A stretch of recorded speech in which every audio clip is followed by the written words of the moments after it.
What is going on, everybody? Welcome to another edition of Gamecock Central Talking Tuesday Nights. I am one of your hosts, intern Joe Machika, back at it again, playing a little sick here. Had a little rough flight home, battling some sickness, but we are here. We are live. That is, if you were wondering why the sunglasses, because I do not look the best. So we are rocking the Beamer shades tonight. It's going to be a good one. A lot has happened in terms of Gamecock football. Gamecock women's hoops got a big win, but obviously Gamecock football. Everybody, yes, Kevin's comment sums it up perfectly. Everyone is Twitter watching. I have my notifications turned on for Spencer Rattler. A big night last night for the Gamecocks as they got their wide receiver back in Antoine Juice Wells. Huge night for the Gamecocks in terms of Juice. And then getting Spencer back is also going to be a big deal. Are you freaking wearing? The shades, Mike. The shades, the Beamer shades, the good luck Beamer shades for Spencer tonight, my guy. I love it. Only ham bones say my guy. All right, grow up, pal. Yeah. Intern Joe, I know there's a big watch tonight on Spencer Rattler. Absolutely. We will get into that. We will discuss the latest news on Antoine Wells Jr. announcing that he will be coming back to South Carolina next season. There's a lot to get into. It feels like that's been the case going, obviously, all the way back to last, off season in terms of the amount of guys that South Carolina was able to acquire through the transfer portal. This year, it's a little bit different, right? You might not have the quote-unquote sexy name, right? I think some people, they like to see certain positions. Right, you look at the running back position, being able to pick up a guy from Newberry. It might not be necessarily someone that's, but again, you got to look at what South Carolina has been able to do in Shane Beamer's time here in terms of developing talent. I think that is a very, very important part of it. And I think sometimes we get so caught up on the stars. Not saying that's not important, okay? Not saying it's not important. I did write a story yesterday. I know some people are going to roll their eyes because of what we saw in the national championship last night. But I do think that there are things that you can take away from what TCU did this year, okay? What TCU did in order to get to the national championship game. Now, I'm sure there's going to be some people that instantly they're going to be like, well, they don't play in the SEC. I mean, if you're going to just look at it that way, we're not going to be able to go anywhere with this, okay? We're not going to be able to go anywhere with this.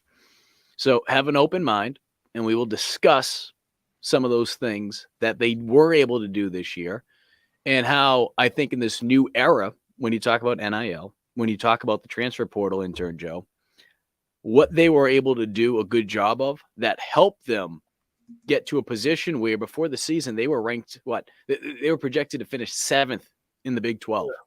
Yep. They go from that to playing in the national championship, to beating a team like Michigan. Again, is this a team that, we see last night, is it indicative of their entire season? No, they certainly were outmatched. But I also think there are things that you can take away from what TCU did this year. Going more so in the offseason, we're starting to see some of that with South Carolina. So we'll get into that as well. Anything off the top, though, that jumps off to you, intern Joe, that you want to talk about tonight? I mean, other than the elephant in the room with Spencer, I did like your point about TCU with the transfer portal. I think that's worth bringing up. We'll get to that later because they really built that team through the transfer portal, got where they did because of the transfer portal, and met a superior team. Because Georgia, I mean, we'll get to that, Mike. We will get to that. But nothing, I mean, off the top of my head other than, the news everybody's waiting for. And we'll see if he announces now or if we'll be waiting for a little bit. So we'll see, Mike. And I'm trying to make sure. Intern Joe might need your help here, pal. Trying to make sure that this story is published so that we are good to go with getting the word out there for tonight's show. Gotta love technology, don't you? Oh, yeah. Best. All right, now we're good to go. All right, so Yeah, the elephant in the room, Spencer Rattler. Now, as we record this show, and I always mention things like that as we record this show, because depending on when you're listening, you can go back, you can listen to us on the Gamecock Central YouTube page. If you are not a subscriber already, take advantage of it. Take advantage of it. It's free. You can hit the alert button. So anytime there is a new video, anytime there's a GC Live, whether it be GC Live Talking Tuesday nights, like we see here, after the games during football season, or when Wes and Chris, they do GC Live, which typically is in the afternoon a couple times a week. And then obviously during the football season, a couple more times a week. Rattler. We said this about a month ago, Joe. I mentioned that the hiring process for USC, who they brought in as an offensive coordinator, from talking to people that were close to the situation, I was told, and we put this out on Gamecock Central, again, about a month ago, that who USC hired as an OC was going to play a big role. Was that going to be the deciding factor, the ultimate factor? No. A couple things obviously were going to factor into it, right? Who was going to be back, right? I mean, you look at weapons, and again, we saw what Rattler with what Juice Wells did last night. So we'll talk about that in a little bit, but it was going to be multiple things. But I think being able to hire a guy like Dow Loggins, who, again, there were a lot of Gamecock fans who were quick to they were ready to burn down social media because they were going to hire this guy. Now, obviously, we're going to have to wait and see how things play out, okay? I'm not naive. We want to see how things play out. Is he going to be a fit here? Because we saw how things played out with Marcus Satterfield. And I've said before in the past, I think Satterfield has a high football IQ when it comes to the offense, but I also thought at times that he tried to force things. He tried to make things happen that maybe weren't the strengths of South Carolina. And as a result, we saw how things played out. But at the same time, too, when they were able to condense things, right, from an offensive standpoint, and you saw what South Carolina was able to do down the stretch in that game against Tennessee, in that game against Clemson, how much more comfortable, I think that's the word that I would use, how much more comfortable a guy like Spencer Rattler looked. The offensive line at times, they were still shaky in that Clemson game in the first half, but how they bounced back and they had a phenomenal second half. So I bring these things up. Because having Loggins is a positive for being able to bring that Rattler. Again, nothing has been announced yet. I think we all know what way it has been leaning over the last 24 hours with the announcement that Juice Wells is coming back, but nothing has been publicly shared yet. And as we do at Gamecock Central, we try to wait until things kind of play out, let the kids have an opportunity to make their announcement. And this is one that, again, it could come tonight. It's going to have to come before next week because Rattler has to make a decision one way or the other if he's going to be declared for the NFL draft. I expect from everything that I was told, it was one of those things that, we were told to keep an eye on today, but it could also go into Wednesday. It could also go into Thursday. It's just one of those things when you're dealing with 18, 19, 20, 2020, when you're dealing with, we could say kids, young adults, whatever you want to say to be politically correct. But ultimately, these situations remain fluid. When you don't have a certain end date, which, again, in this case, Rattler is going to have to make a decision by the end of the week. That's just the deadline with the NFL. It's going to be done soon. It could happen tonight. It could happen tomorrow. But it's going to be done soon. And we're going to hear as far as what Rattler plans on doing. I think just that suspense, Joe, right? I think seeing the news about Juice Wells coming back, which as we get into it, want to talking about the comparisons to TCU a little bit and just the blueprint, if you will. And when I talk about TCU, yeah, they got their teeth kicked in. Okay, they got their teeth kicked in. But at the same time, too, they got to the national championship. Okay. I don't want to sit here and play the hypothetical game and give popsicle headaches and say, oh, I wonder how many Gamecock fans would love the opportunity just to get to that point, right? No one wants to get their teeth kicked in, all right? And that's not what I'm saying. I don't want to do this comparison thing like, okay, what if you did that? No. But the point being is, in order to get to the college football playoff, in order to overcome some of the things that Texas Christian University had to overcome, a lot of it went back to last season in the off season. Yeah. And when you look at South Carolina right now, intern Joe, they're doing some of the things, right? Doing some of it. This is what I mean by the TCU stuff. And I want to tie it all in right now because I know we're talking about Rattler, we're talking about Juice. It all goes hand in hand. Okay? Yeah. TCU did a tremendous job, of course, through the transfer portal. Okay? They brought in a guy, I believe it was University of Louisiana Monroe. Was a 3-star coming out of high school. He ends up being a first team for the conference at cornerback. Okay. But in addition to that, what TCU did a tremendous job of, they did a great job of keeping their core of guys, right? Keeping their nucleus, especially the veterans, the leadership that you need in that building. They did a great job through the portal. When you look at what South Carolina was able to do last year, and again, right, when people want to say, well, they're playing in the Big 12. Okay, I'll give you that. But I think what we've seen with South Carolina is they attacked the portal hard last year.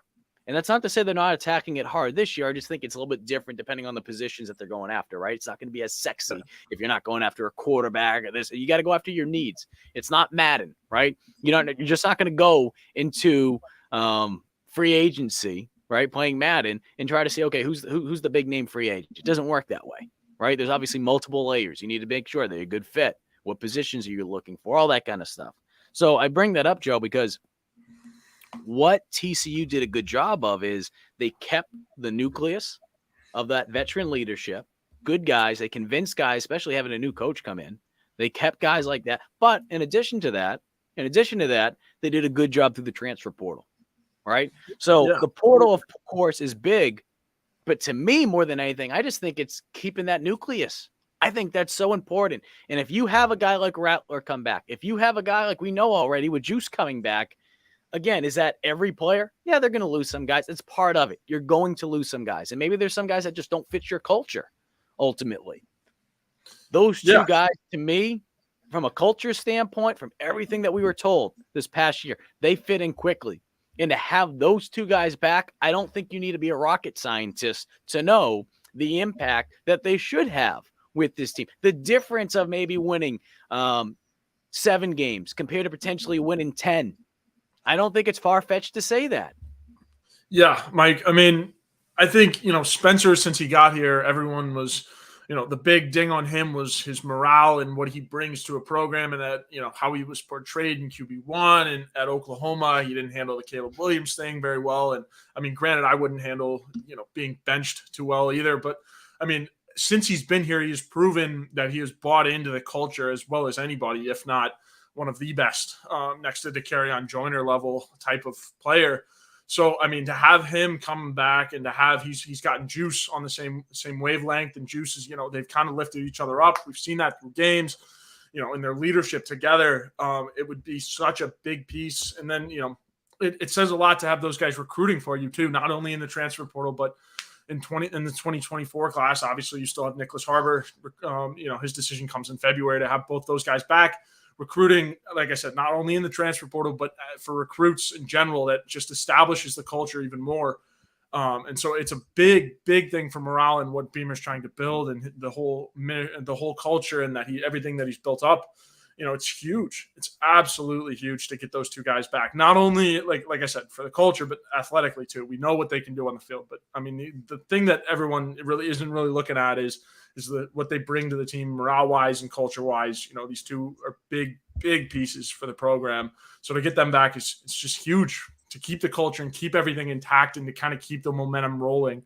Now, in the Gator Bowl was a close game, right? We talked about that on the post-game show with Notre Dame taking a big brand like Notre Dame, into a close game like that, having the momentum swings that you did, capping off, the wins that you did at the end of the end of the season, carrying that momentum with you, with Juice and Spencer staying, it just continues the momentum into 2023, and it just adds a little bit more force to it. It keeps the snowball. It makes the snowball a little bit bigger rolling down the side of the mountain, if you can get the metaphor there.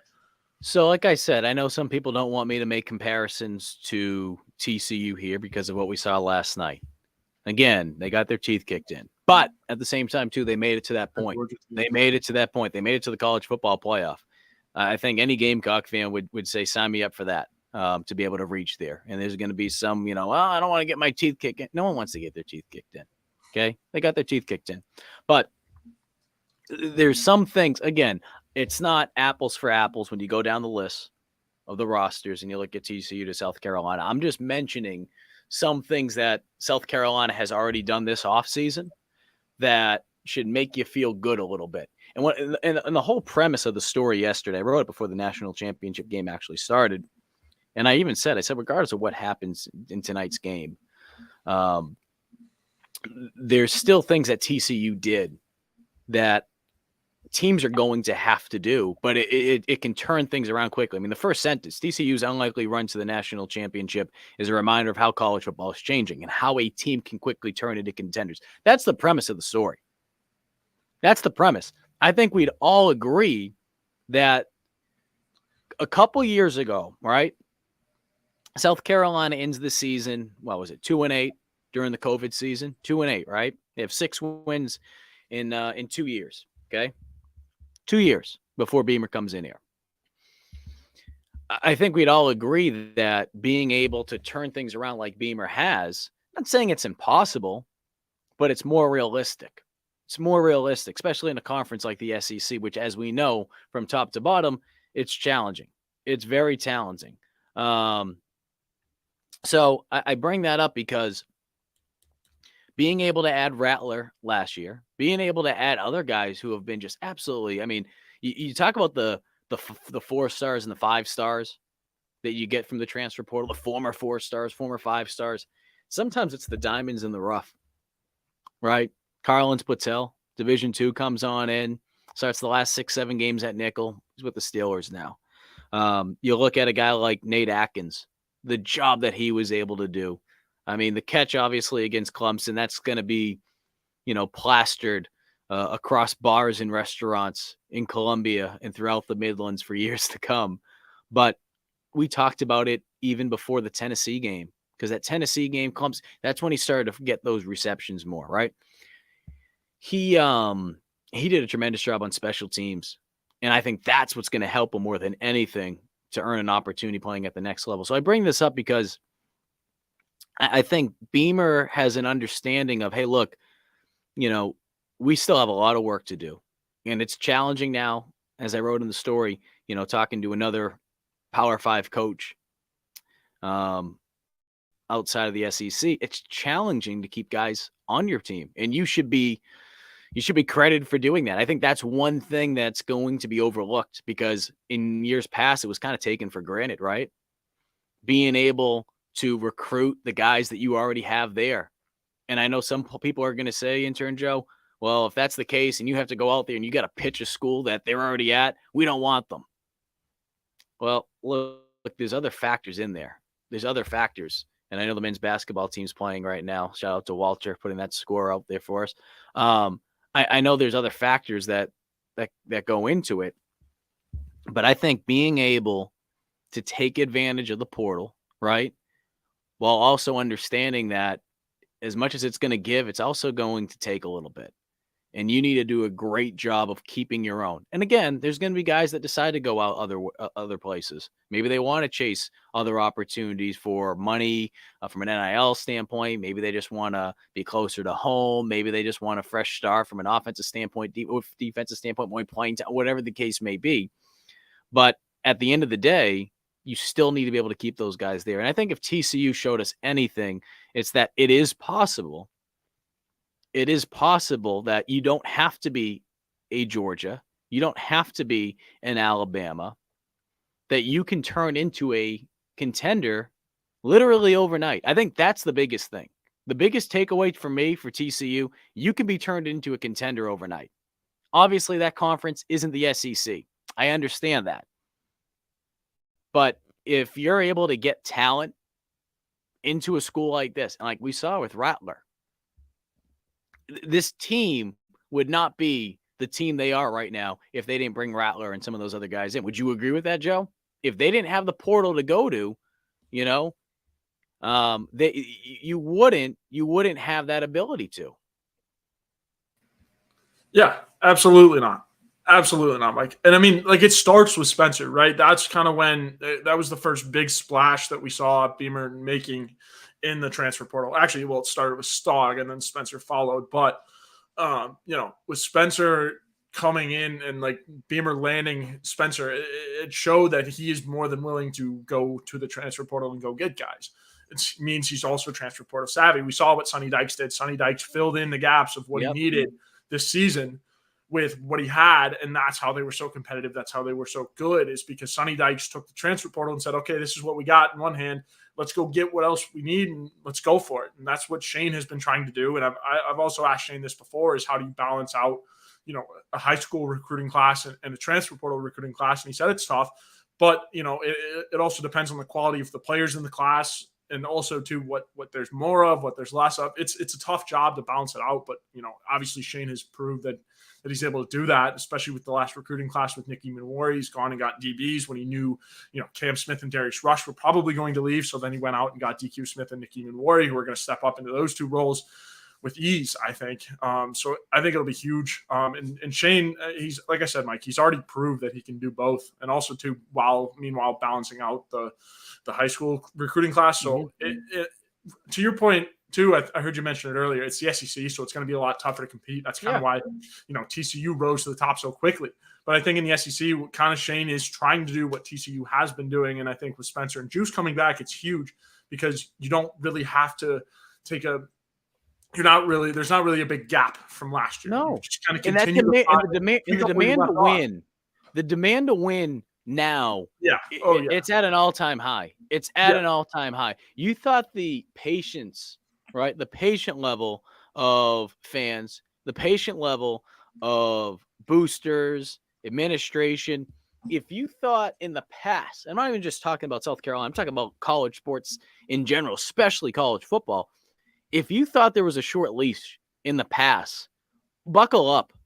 Buckle up. It's going to continue to get shorter, and tighter for coaches. That's just the reality of it. Because what's going to happen is, in a situation like TCU, okay, in a situation like TCU last night, the fact that they got there, the fact that they hired a new coach, and granted, Gary, I understand they wanted to go in another direction, but they were replacing a guy that was legendary there, Gary Peterson, okay? So I bring that up because what the Gamecocks in these other schools, their fan bases, is just the reality of it. They're going to look and say, why can't we do that? Why can't we do that? They're not going to look and say, oh, that's the Big 12. They want to win too. And look at Tennessee. Better example. Look at Tennessee. Look what they've been able to do. Okay. Now, granted, I'm not going to sit here and go through player by player by player on all these rosters and compare South Carolina to Tennessee, compare them to TCU, compare them to whoever. All right. Because at the end of the day, it's about getting guys in there that can be a fit. It's not just bringing in the best player. Okay. I think if anything right now, when you talk about the transfer portal, it's all about the fit. People think about it as free agency. Yes and no. I think it's dangerous. It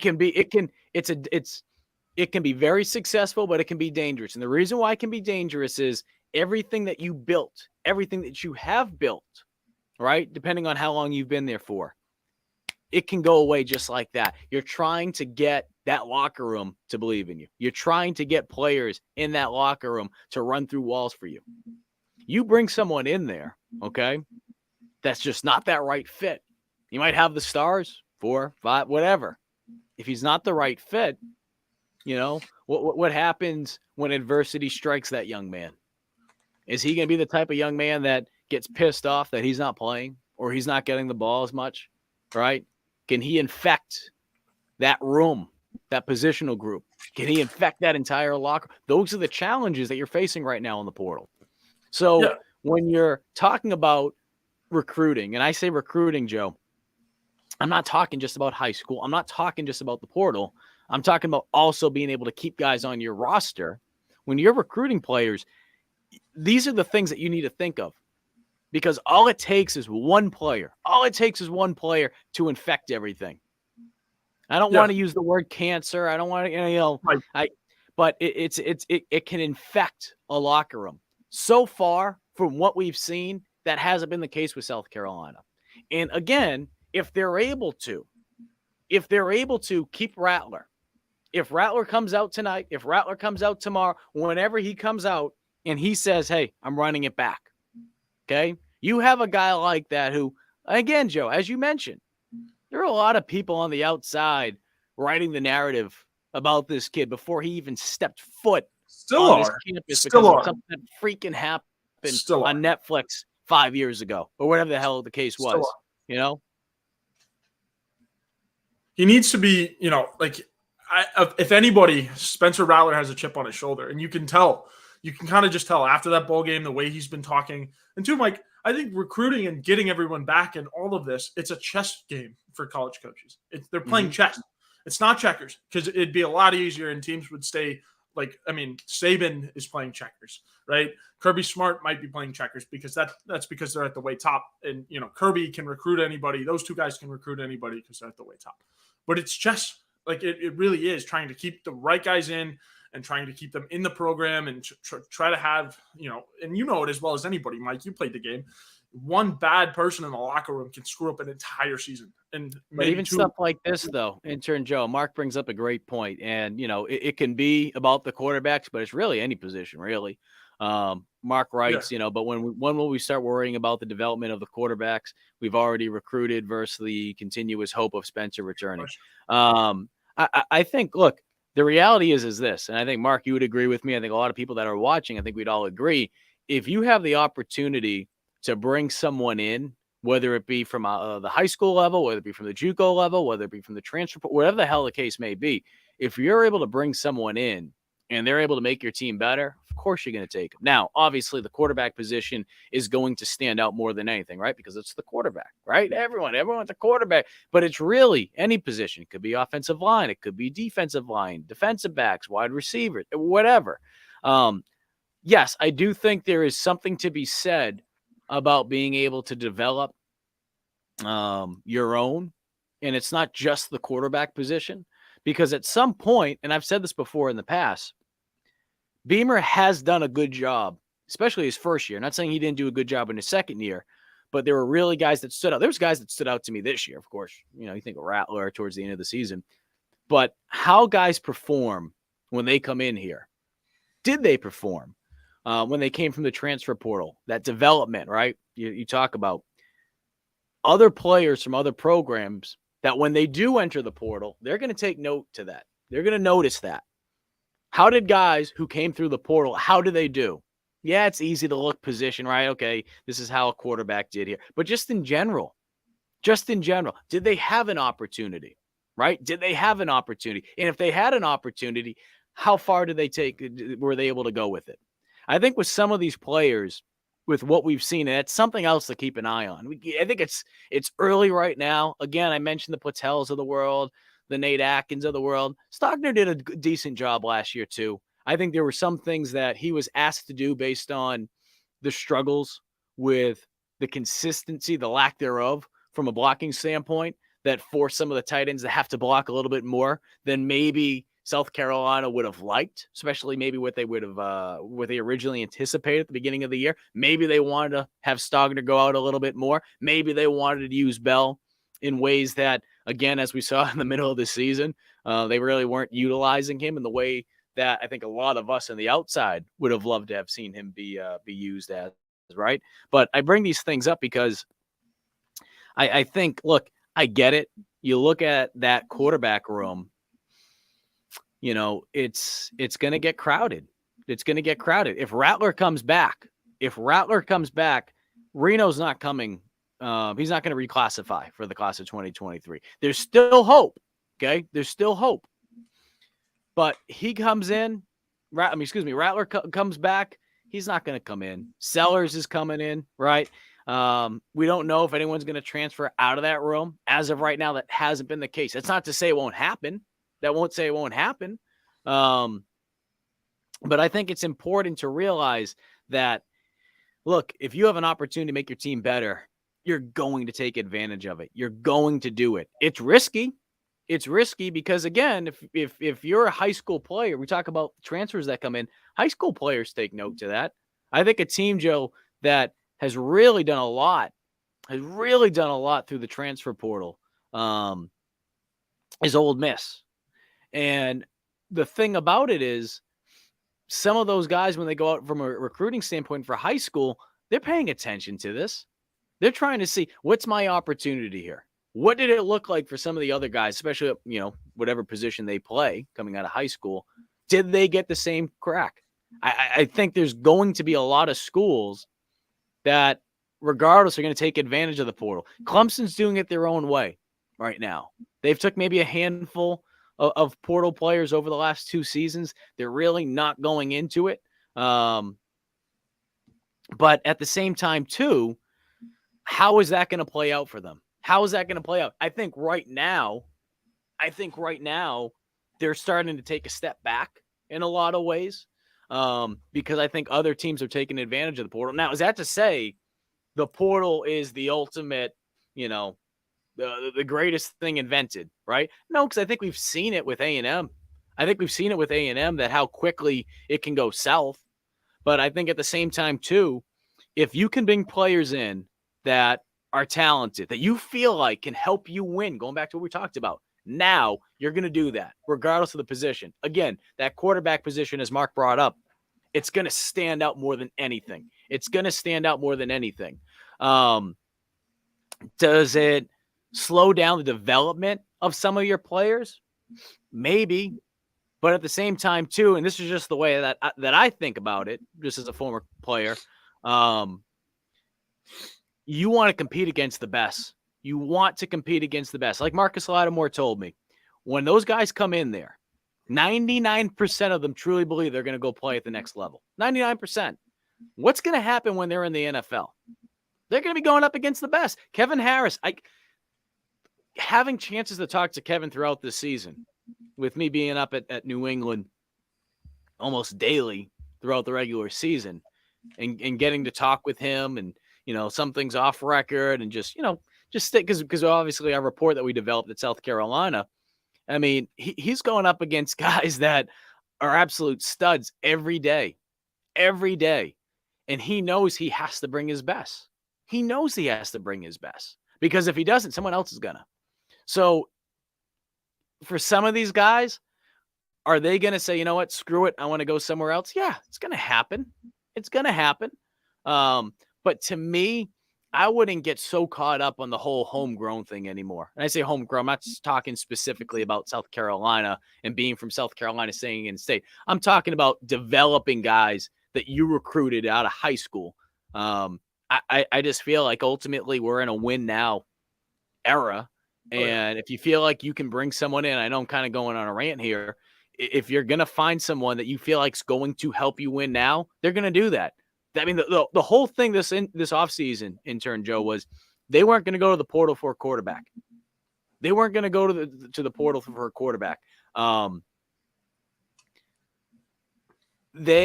If Rattler comes back, okay, but even if Rattler left, unless there was a blue chip guy out there that just seemed like the right fit, they weren't going to go for one.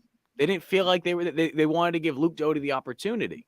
But Mark, I don't know if you're saying, why not the homegrown thing? I think it just goes back, and I don't know if you're saying that to me or Joey. I just think it goes back to winning now. And that's not to say, look, there's going to be Clemson has done that for years. Clemson has really took pride with that. Okay. And and we're using Clemson for an example because I think a lot of people know what's going on up there, right? Because we peek over the fence. They're an in-state school. I'm interested to see how things play out because I just think like in life, right? I think about in life, what happens when you don't adapt? You get left in the dust. You get left in the dust. And that's not to say, and again, I just want to make sure when I'm saying homegrown, I'm not saying homegrown in the terms of being from South Carolina, going to South Carolina. I'm saying developing talent that you draft, that you recruit out of high school. That's what I'm talking about with homegrown, for anyone that just hopped on. But I just think you have to find ways. You have to find ways to stay up with everyone. If other schools are doing that, right? And again, Alabama, some of these schools haven't had to do it as much. But again, I just feel like at some point you're going to have no choice. It's kind of like playing someone in basketball, right? If someone has the ability to use two hands and you're only using one hand, what's going to happen at some point? They're going to get left in the dust. You have to be able to adapt. So I don't think some people are going to agree with that right now. Because I do think, Mark, I do think there's something to be said about being able to develop talent on your roster out of high school. But I think ultimately, when you're talking about the leashes of some of these coaches, they know they have to win now. I think you can't get caught up with it. I think you have to go out there and find whatever you can to be able to develop that talent. But on top of it, you got to keep guys happy, intern Joe. It's scary. It's a double-edged sword. Like, I think it comes down to just being in the SEC. The SEC is a league where you kind of have to win now and build off of momentum. We haven't really, other than Georgia, and Georgia did it with a couple good recruiting classes, a couple guys in the portal, and they just kind of built year after year. But it kind of happened. It happened quicker, more than instead of like a dynasty. We didn't really see it. We saw the Mark Richt era, but once Kirby got there, Kirby built up.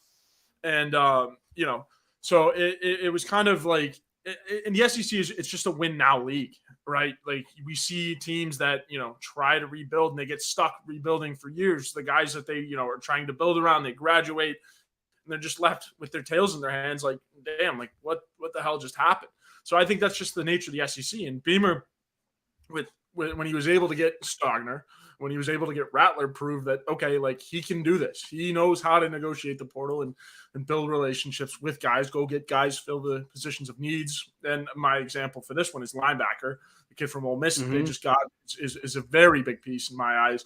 And also, too, with Terrell Dawkins, he's coming back. I think that's another piece. And another example, too, where, they were kind of, with Jordan Strawn and Jordan Birch, it was kind of going to be the edge pairing. And then, Terrell Dawkins went down and all that. But I think just kind of building up through depth and all that, Beamer has proven that he's willing, or he wants to win now. He understands the job in the SEC. And then he knows how to do it, plain and simple. And that I've seen him, like, I went through the recruiting class, the 2023 class, and did kind of all the math on the roster. I wrote an article about it last week, and the math adds up. Like, there are positions of needs where he went to the portal for. Like, Pup Howard was the lone linebacker in the 2023 class. So what did he do? He went and got one from the portal for depth, right? You have Mo Kaba coming back. You've got Pup. Pup's going to step up and make an impact. But I think, it's just filling in those gaps, right? That's all you have to do. And it's easier said than done, right? Like I said earlier, it's chess. But I think that's just the nature of the SEC. You have to do it that way. You can't strictly rely on recruiting unless you're Georgia or Alabama. And even then, they still have to fight just as hard as anybody else for recruits and stuff like that, with the days of flipping and NIL. And it's just so much harder. And Beamer's, he's Shane's proving that he can do it. And it's just we're seeing that the momentum is building and building. And once Spencer, I feel like it's inevitable at this point. But, once that happens, it's just going to keep building. Coming towards February, the national signing day in February. If you're just joining us right now on this Tuesday night, GC Live talking Tuesday nights. I'm Mike Yuva. He's intern Joe. No news yet, publicly, at least, with Spencer Rattler as to what he's going to be doing next season. It seems like all indications, though, at least publicly, are he will be returning. We saw the news, obviously, last night with Juice Wells, and that's definitely a bonus. And just to think what could be with those two if Rattler makes his decision, which, again, he's going to have to make a decision very soon. Okay, he's going to have to make a decision within the next couple of days because there's a deadline that the NFL has that you have to declare for the draft by a certain date. So he's going to have to make a decision soon. What we were told over at Gamecock Central was to be ready for an announcement to come out on Tuesday. But again, when you're dealing with anywhere between high school to college, or I'd even say like right out of college, depending on the situation, right? A lot of these situations are fluid. You can't just say, okay, it's going to happen on this date, right? It's going to happen on that date. So that's kind of where we are with those things. A couple things I do want to mention, just highlight real quickly. Gilbert Edmond, former Edge, announced today that he will be going to Florida State. He entered the portal, I want to say about just over a week ago, 2 weeks ago. Everything's just blending together here. But he committed to Florida today from South Carolina. Jaron Willis is coming in from Ole Miss. That happened 2 days ago, in case you guys missed that. Sydney, I'm making sure I'm trying to say these kids' names right. I apologize. Fugger, from Western Illinois. So they've been able to take advantage of the, and I do want to mention Rashad Amos is going to Maryland. Not Maryland. Miami of Ohio. I'm just looking at the transfer portal. Imagine that. I saw the M for a minute. I'm just like, wait a minute. I thought he was going there. And then Marshawn Lloyd is headed to Southern Cal. And then Akron. Joey Hunter is going to Akron. But you look at some of the guys that South Carolina has been able to bring in already, right? Nick Gargiulo, I think, is going to be a very, very, very important piece in South Carolina's offense. I mean, look, South Carolina did a tremendous job and has done a tremendous job, because obviously we still have the second signing day period coming up in just a couple weeks, first week of February. But that offensive line position, intern Joe, it's going to be, I think the best way to put it, it's going to be unproven, right? You have a lot of talented guys coming in, but at the same time, too, you can't just expect, right? You can't just expect that you're going to just be able to put a bunch of true freshmen out there. You're not going to be able to do that. No. So to have a guy like Gargiulo, comes in from Yale, was a captain, a program that only selects one captain each year. He has the smarts. He's physical. He played for Gamecock recruit Dante Reno's father, Tony Reno. Everything I've heard about this guy, he's the real deal. He's a tough son of a gun. He's from New York. He's going to bring that toughness.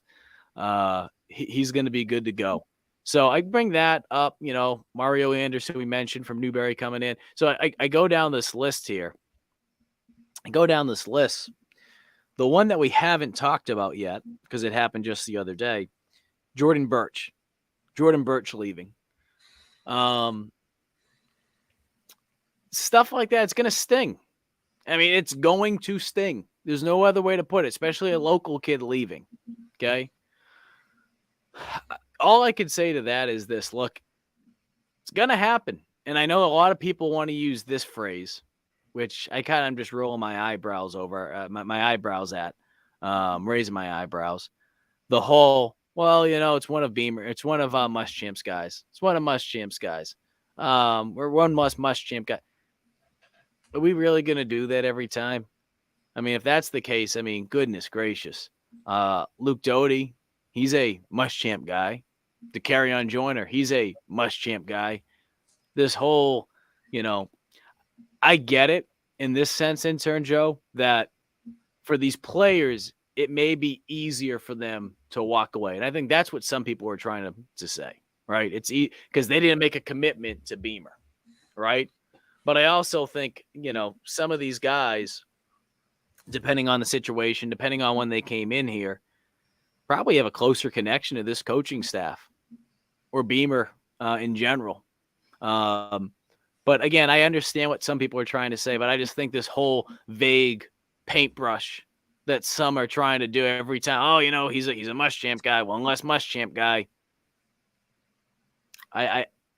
I just want to instantly say, okay, what's Joyner? Joyner? What's Doty? What's a guy like Eric Douglas? That's all I'd say about that. Yeah. That's all I'd say. And obviously, we know Birch played with Muschamp's son, Jackson, at Ham, and we understand all that stuff. I get all that.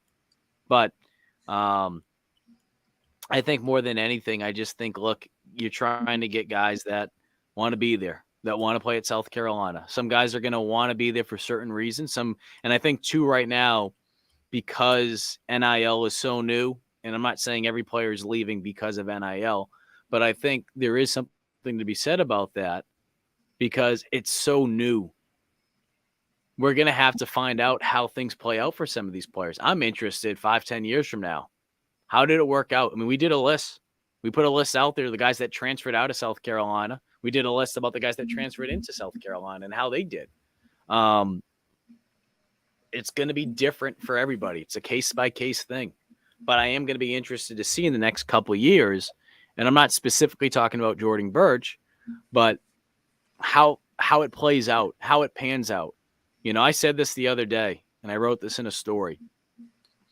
My college coach always said, in life, you have freedom of choice, but you don't have freedom of consequence. And I think for some of these student athletes, again, this is not specifically directed at Jordan Birch, this is as a whole. For some of these players, I think they don't realize the consequences that could be out there. We laid it out. We wrote a story about this last week. You know, how the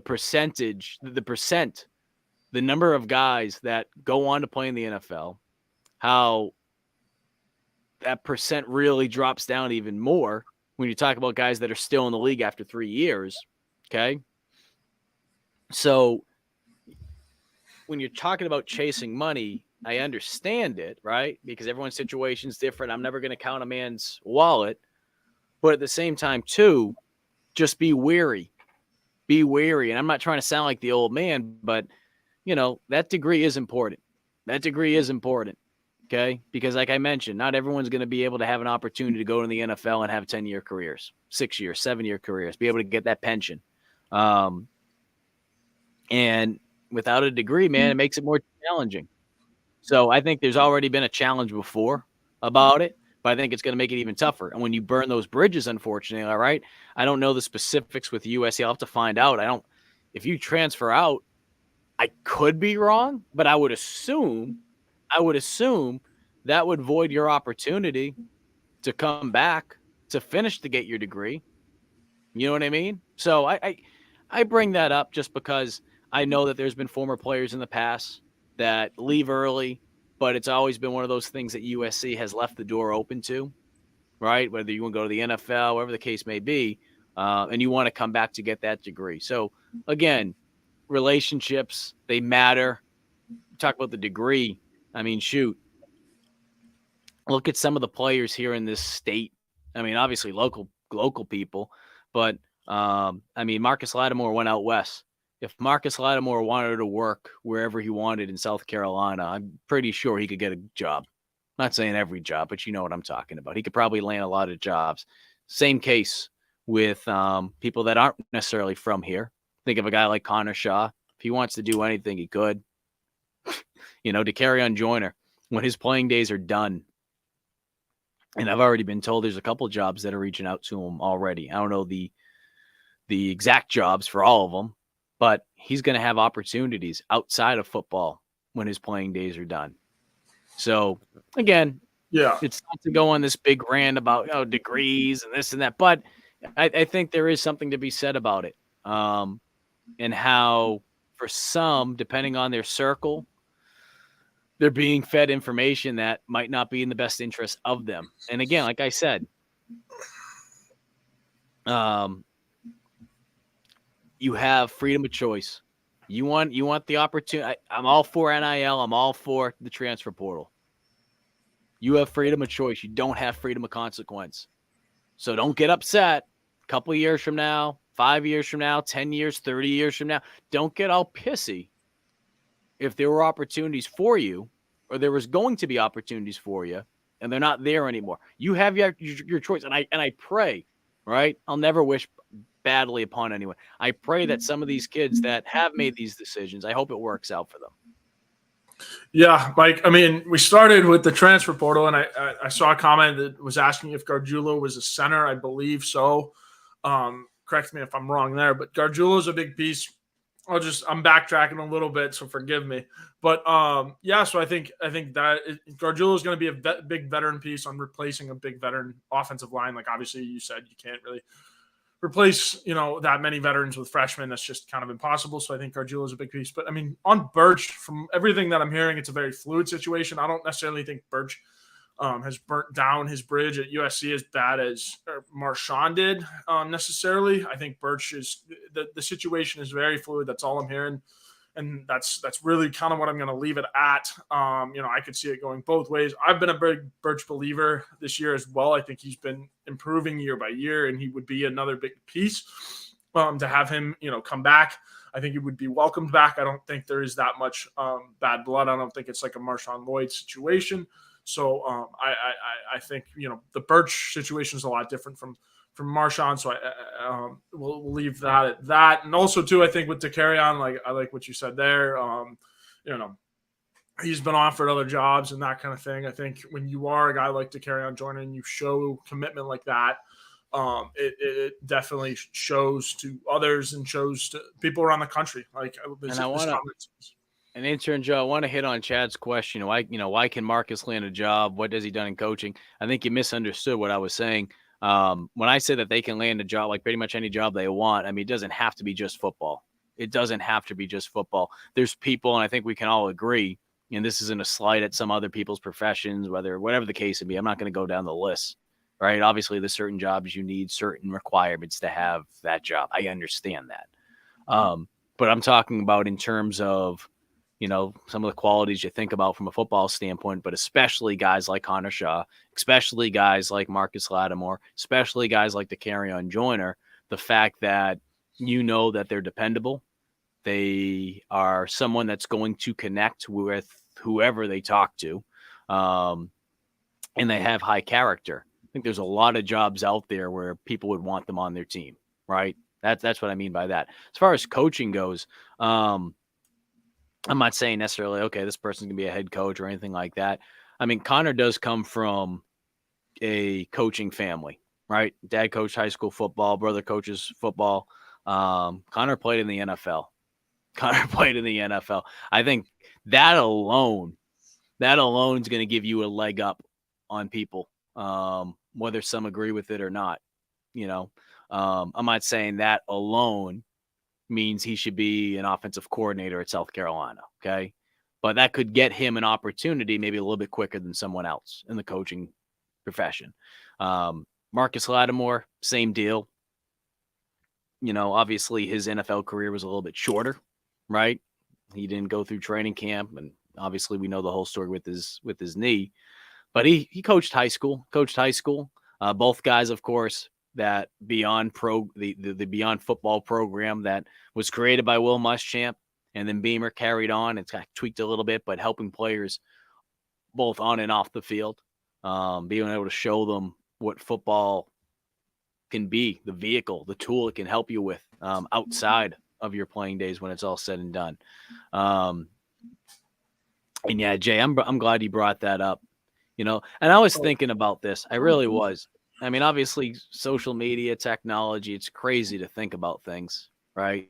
It's crazy to think about Twitter and what the hell it could look like in the next 15, 20 years, if it's even around. But I bring that up because just think about how cool that's going to be.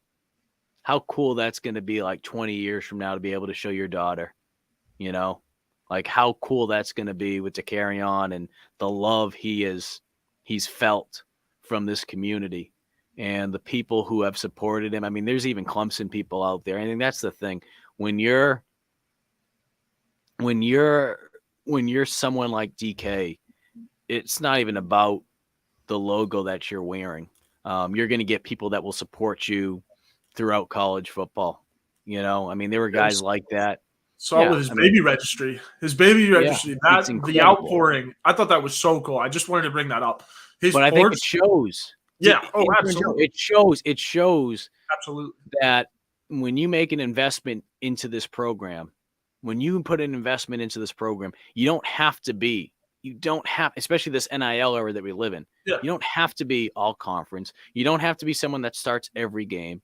If you go out there, you do it in a manner in which you're busting your tail. Fans know that. And of course, yeah, if you have a type of performance, and it doesn't even look at Ryan Brewer, another situation, right? Another guy, right? And that's not to say Brewer didn't have a great career or anything like that. But the point being is, and he'd be the first to tell you this, when you have a game like that, a game that really stands out, and you do things the right way, you get rewarded. And I think at the NIL era, a lot of people have got behind that. And it's not just the stuff with the baby. The baby, that's incredible. But the NIL opportunities, the amount of money that he's been able to bring in, it's more than what some people in their, 40s and 50s, what they're making from a salary standpoint, 30s in South Carolina. So I bring that up because he's what's right when you talk about NIL, and he's what's right with college football as a whole. Oh, yeah. He's every reason to love college football and South Carolina football. DeCarry, also, I was going to pull that comment up. Shout out Justin King, friend of the program. I'm sure you guys have read my article. I loved writing that thing on him. Justin King, amazing. And his team is super talented. They did the Juice Wells video, and that was unbelievable too. Got a couple my a friend was holding the cup when the juice was spilling in it. So shout out to him.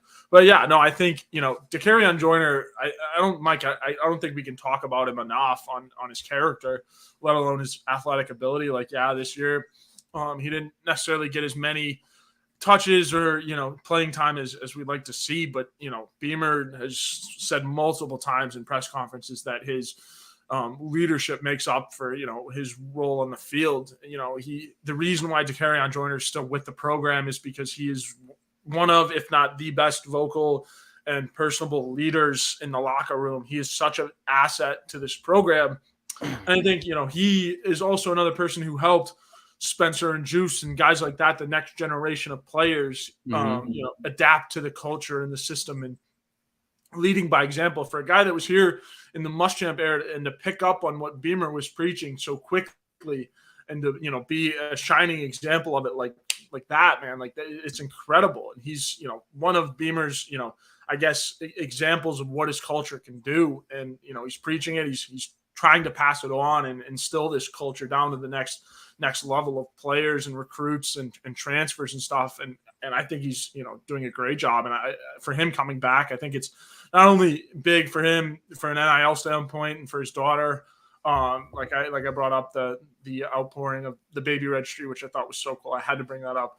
But making a big impact for himself just on the team, and that shows too, especially with Dowell too, because Dowell's another. We talk about jobs, Mike. Dowell is another reference for job. Once Dowell's a new face in the building, and the more DK shows up and proves that he's a leader and can teach and stuff like that. Dowell's just another reference in terms of that. With calling up coaches and being like, hey, I got DeCarry Joyner. This kid is a wonder kid. He'd be a great addition to your staff. It's huge, and the kid is doing nothing but helping himself. And like I said, Mike, we could talk about DK all night. Fantastic. I do want to read a comment that was just submitted, but real quickly, want to make sure that we hit on our sponsors for GC Live, as they always are. Good friends over at Liberty Tax. Tax season, it feels like it's one of those things that you always got to be ready for, right? We flipped on over to January. They'll help you out, right? Maybe there's some things we were trying to take care of at the end of the year. Get the new year started off on the right way, on the right foot over at Liberty Tax. Overcome that taxiety by giving them a call at 803-462-5576. And today's program is also brought to you by our good friend Clint Hammond over at the Mortgage Network. We've mentioned it many, many, many times. It's a crazy time to buy a home.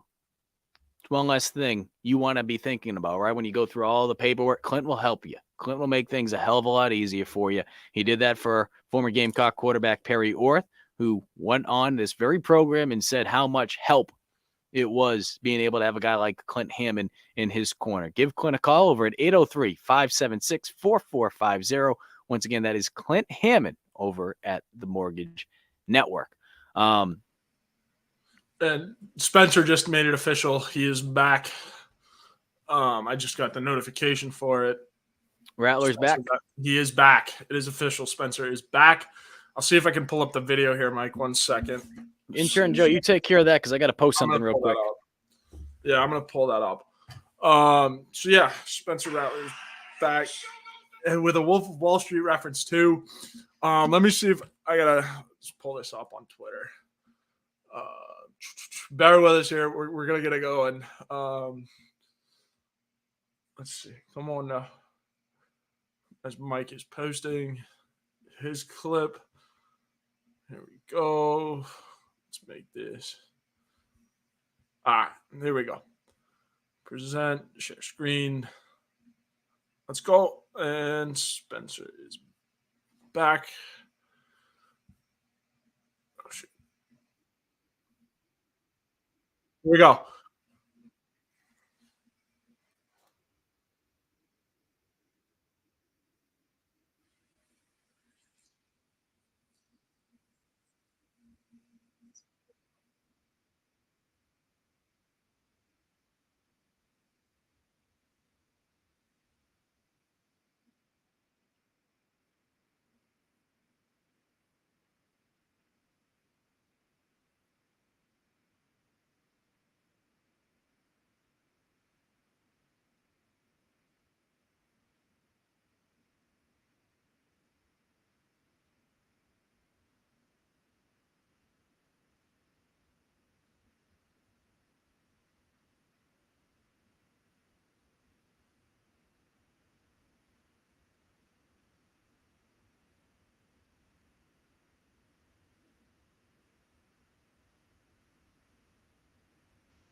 So that is Spencer Rattler's video on his. Oh, there's no sound. Oh my goodness. Whoops. But yes, long story short, Spencer Rattler is back. I got to fix my laptop. For some reason, my sound is not the best, but you can go see that tweet on his page. Gamecock Central is working on publishing our article right now. I believe that's what Mike's working on too. So we're on top of that. But yeah, no sound. I apologize. I'm still working on my monitor and my mics that help on my laptop. So still working on getting that. But I mean, like I said, long story short, Spencer Rattler is back. What a huge get for the Gamecocks. Spencer and Juice, the connection that was alive all throughout 2022, is back and better than ever. Tack that on with a top 15 ranked recruiting class. Could go even higher when you factor in Nicholas Harbor, whose decision is looming in February. You know, it keeps getting better, and obviously it was something that the fan base expected coming up with Juice's announcement last night. You would expect Spencer would follow, and they've also talked about how they would be a tandem deal. Whatever one of them did, the other one would follow. So big moment for the Gamecocks in South Carolina. Like I said, apologize for that sound, but yes, he is back. He is back, and obviously Twitter is blowing up right now. It's going absolutely bonkers. And obviously we are trying, you can see us, Mike is in the background. We were trying to scramble, get some articles up and everything. But yeah, what a big announcement for the Gamecocks, having their quarterback and wide receiver duo back for the 2023 season. And you also have, Juju McDowell. If you look at the backfield, you have Juju. You have Mario Anderson coming from Newberry. So you still have a lot of that offense intact, minus, the offensive line, which we talked about. Nick Gargiulo is going to be big veteran presence on this offensive line that's going to be replacing, a lot of vets. Big Red. What's our tight end room looked like so far? Our tight end room has gotten a lot bigger through the transfer portal. They added Reed McKeeza, who I believe is a couple guys in the 2023 class. Reed McKeeza. I'm going to have to go look at it, but Nick Elskins was one. Also, Trey Knox, he will play wide receiver, but also I could see him playing some tight end as well. He's a big piece. Elskins from Florida. He's another big piece. It's going to be big. It really is, especially at that tight end position. It is, yes, Spencer is not leaving using the Wolf of Wall Street video. Makes me want to run through a brick wall, my friend, as he's still background getting his video published. But yeah, I mean, honestly, it's such a big get. And yeah, Big Red, like I said, the tight end room we've added through the transfer portal. Cameron Sandlin is another guy who is another big recruit, big kid that's probably going to play tight end. Maybe look at wide receiver too. But the 2023 class is loaded with tight ends, and then they're also bringing in a lot of recruits from the portal. Like I said, Nick Elskins is big. Trey Knox will probably go both. And yes, Joey G, it is absolutely big. Will Doty stay now that Spencer is coming back? I would believe so. Yeah, I haven't heard any rumblings about Doty recently. I don't know, Mike. Have you heard anything about Doty? Yeah, I think right now I'd expect Doty to stay and compete. I think going into this season, look, and I've said it before, even before the news with Sellers coming in, Doty was the guy, from everything that I was told, Doty was the guy that was in line to be able to be the next quarterback as soon as Rattler left. Now, I think more than anything, Doty will look at this opportunity as knowing that, like, look, this is a chance for me to be able to compete. I think more than anything, we'll get a better feel after spring football, right? I mean, what's Doty going to do right now, right? So I expect him to come back. But I think, if anything, what this does is this will rule out the possibility of having Dante Reno enroll early. I think that possibility was still on the table until just a couple of minutes ago, I think that's done now. I don't think you will see him enrolling into South Carolina early. I think that was definitely something, though, from everything I was told, that was something that was a legitimate possibility that he was really considering right down to the wire. That if Rattler decided not to return, that Reno was ready to be able to reclassify. Even though Sellers came in, I think the news with Sellers certainly would have made the quarterback room even more crowded than Reno had originally anticipated. But with Rattler coming back, I think that's the bigger storyline, is that Reno will not be coming in this season. Well, look, I know Corey Rucker entered the portal. At some point, we'll hopefully be able to address more of it, because there's other things that go into it that are beyond football. And that's all I'll kind of say about that. I think it's real easy, though, to look at the situation with Rucker and, because notice he's not playing for anyone right now. He didn't enroll anywhere. There's other factors and things that went on this season with Rucker. Not from like a disciplinary, standpoint, but I always got to preface that sometimes when you mention things like this. There were other things that he was dealing with. So I think, kind of just leave it at that. What does this now mean, though, for South Carolina? What does this mean now? I think more than anything, this puts South Carolina right into the mix of being able to contend towards the top part of the SEC East. I do think, that gap, look, there were some people, and I know we got in a back and forth with some people on social media yesterday. We kind of had open discussion more so on the forum. But I think when you talk about that gap with Georgia, they're on another level. They're on another level right now, another level. So I think it's going to be extremely difficult to close that gap with Georgia. Certainly, they're going to be losing Stetson Bennett.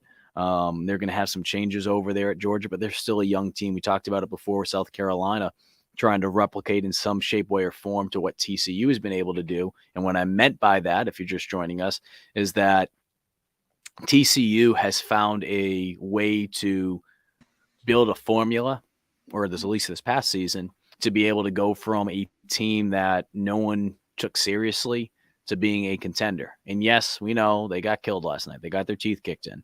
But to be able to even get to that point, to be a team that was projected to finish 7th in their own freaking conference, a conference that, as we all know, it's, I mean, shoot, you try to rank conferences, especially now. I mean, shoot, I'd say the Big 12, I'd say at least this past year, Big 12, man, I mean, do you put the Big 12 fifth out of the Power 5? Fourth? I mean, the point being is it's not one of the better conferences in college football. So I bring all that up because, yes, they were able to do some good things, and that still takes a lot of work.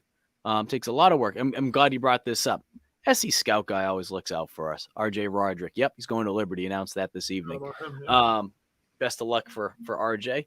But I think what South Carolina has proven is you need to be able to keep that core group of guys. It's so important. It's so important.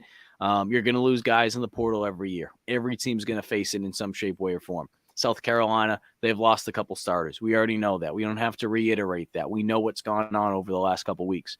But at the same time, too, I still think this is a talented enough team. It's going to be, I think, more than anything, the challenging part, intern Joe, is going to be the offensive line. Because I haven't been given any indication yet as to what South Carolina will do as far as, is it going to be zone blocking? Is it going to be man blocking? We know that they've done zone the last couple of years and the growing pains that came with it. We know that before that, they did man blocking. And a lot of players in high school, they do more man blocking. That's not to say they don't get taught with zone, but it's challenging. It's challenging to have guys, because that offensive line, the best way to describe it is when you're on the offensive line and you're teaching zone blocking, it's like living in a house. Everyone has a responsibility. Everyone has to do, in this case, their 1/5. And if someone's not doing what they're supposed to in a zone blocking scheme, it's going to throw everything off. And I think there were some guys that had more challenges with that than others. I think there were other players that were able to pick up on it a little bit quicker. I think as a whole, it took everyone a while. But I bring these things up because that's something else to keep an eye on, is the offensive line.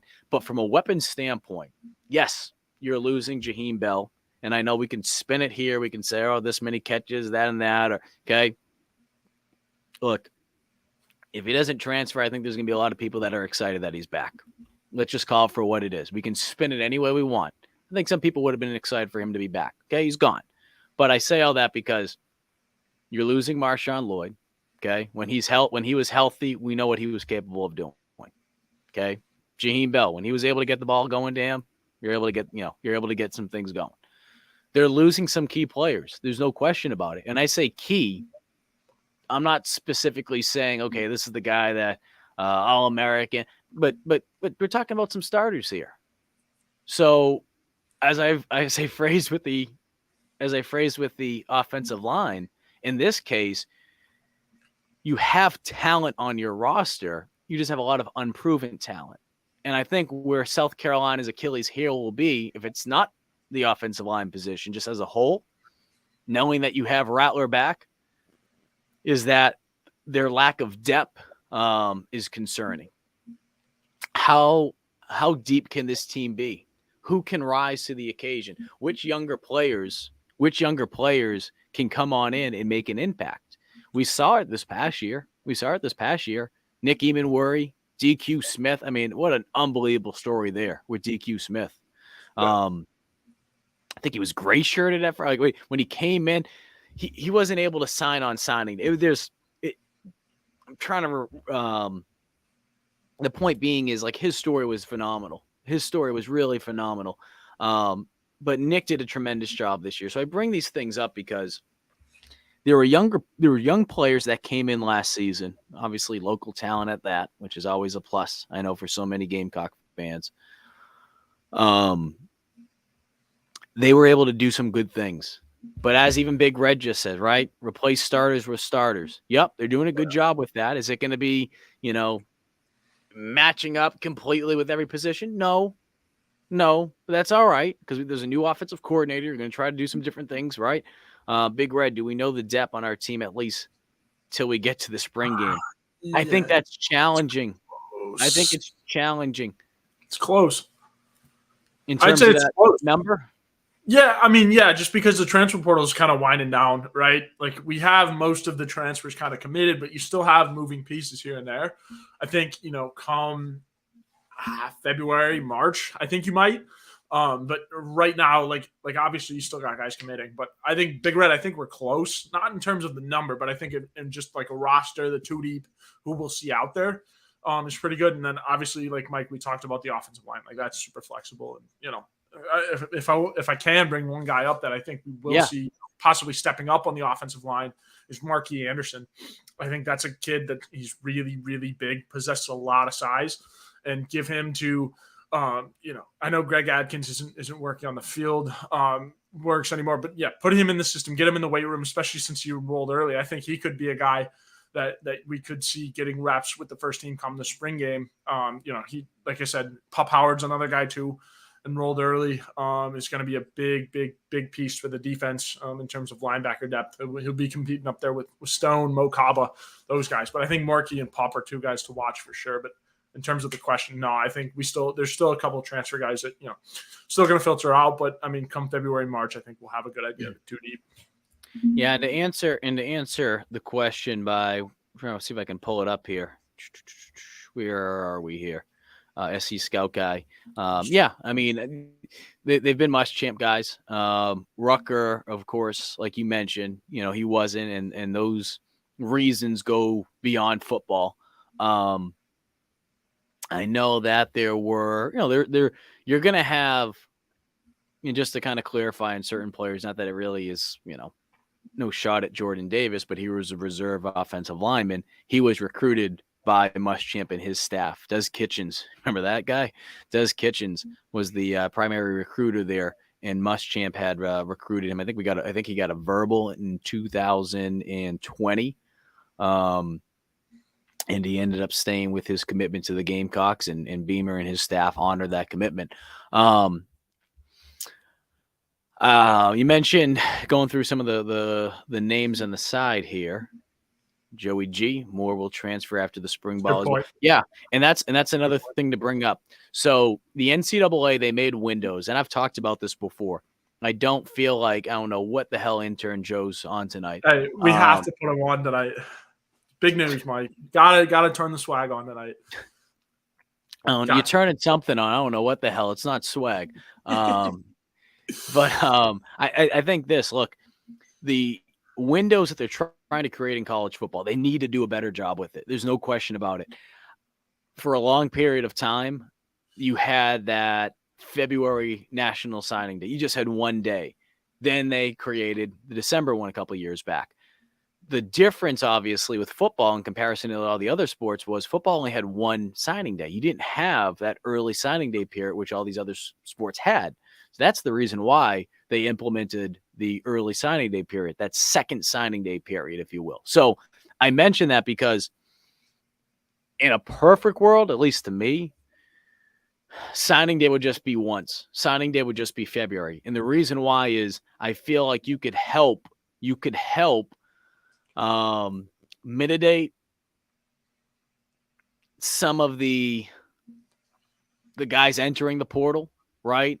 And trying to change things around a little bit, because you talk about the numbers game. When you have players that are coming out of high school, you want to be able to get things taken care of from a coaching staff standpoint, from a number wise, right? So what's going to happen is if you're recruiting guys, you have that first national signing day, and granted, the time period changed a little bit this year, right? It was a little bit later in December compared to last year. It was a little bit earlier in December. When you do that, coaches are trying to get their numbers in place. And these guys are going to try to bring guys in from the portal as well, and they want to be able to get their numbers right. I think if you push things back, it'll be a little bit better. With that all being said, with that little rant being said, the NCAA, they have created windows as far as the transfer portal goes as to when you can enter the portal. Okay. It's a 45-day window for that first one. That is the winter window. That is the period of time that we are currently in. Okay. I'll get the specific dates for you guys just to kind of reiterate. But with that being said, there is a second one. There is a second one that is right after spring ball. I think this is a good thing. I think the NCAA, again, it's not perfect. I wish the time frame, the dates on it, I wish it was a little bit different. But I think being able to have some type of window is important. Okay, I think it is important. I want to pull up that timeline for you, and then I'll have intern Joe kind of weigh in on his thoughts. But here it is. First period, it lasts 45 days. That's the winter period, okay? That's going from December 5th to January 18th. So we're almost done. We're almost done in that window. The second window, real creative with the name, the spring window. For this academic year, it will run from May 1st to May 15th. So in total, there's a 60-day window during the academic year, right? Obviously, 2002 to 2002. Holy cow, Mike. 2022 to 2023. So 60 days in total. We're almost done. We're about 8 days away now, or so, 9 days away now from hitting that 45-day mark for the winter window, which began on December 5th. And as I think it was SC Scout guy that mentioned it, I want to make sure I give proper credit. Joey G, excuse me. That second window, that spring window will open up on May 1st to May 15th. And I'm sure we will see people entering the portal after that. Not just South Carolina, but throughout college football and college sports, really. But, college football, of course, is the one that's going to stand out. Yeah, absolutely, Mike. I think in talk about, I think we've pretty much covered everything from the transfer portal. But like we said earlier, I was going to bring up that comment too. Will Trey Knox play wide receiver? I would think he's going to play both. Am I right with that, Mike? Going to play tight end and wide receiver? You said Knox? Trey Knox, yeah. Yeah, I mean, and what people need to remember, I think I don't like labeling, player, because when I say all right, this is like this, but in a sense, he's like a Jaheim Bell, right? Yeah. Like he doesn't have to play just tight end. And the unique thing about Knox is, some of you guys already know this, and this is just the neat part for South Carolina. Justin Stepp was his primary recruiter at Arkansas. He actually came in at Arkansas as a wide receiver, and they made the switch over to tight end. So he's put a little bit more weight on. He's put a little bit more muscle on. I'm not going to say that his blocking is a weakness. He's got better with it. But the point being is I feel like he demonstrates, at least from what I've seen, he demonstrates more of those wide receiver characteristics. But at the same time, too, that's kind of where the game's gone. That's not to say they won't ask him to block. I feel like from the videos I've seen, some last year, and as we saw with Arkansas last year, they tried to run the ball a good bit, and he was in there having to block sometimes. Yes, there were plenty of times where he was out there and he was detached from the line, but there were also times where he was attached and was asked to block, as we saw from South Carolina last year. I think, though, when you look at that position from a depth standpoint, they have a lot of it. And that's not to say that Knox will be a one-trick pony and he'll just be a guy that goes out there that is only going to be a receiving threat. He's going to be asked to play a little bit of that, traditional tight end role, blocking, right? I mean, you're playing in the SEC. You have to be able to block at the tight end position. You have to be able to block in some shape, way, or form, okay? So I think we'll see him kind of move all around the field. I don't think we'll see him at running back, but then again, who knows? Just kidding, guys that have PTSD still from that. I do want to go down, though. I think there's some good comments that people have brought up. Let's see. There is one in particular that stood out to me. I think you meant Lonnie. Lonnie did a good job. Yeah, I did. Lonnie did a good job. I forgot. Lonnie did a good job being able to get moved over to a positional role as the O-line coach. And I think it's good to still have Greg Atkins on the staff. I think it was real easy when things were going poorly, right, to just blame the offensive line coach. It's so much bigger than that.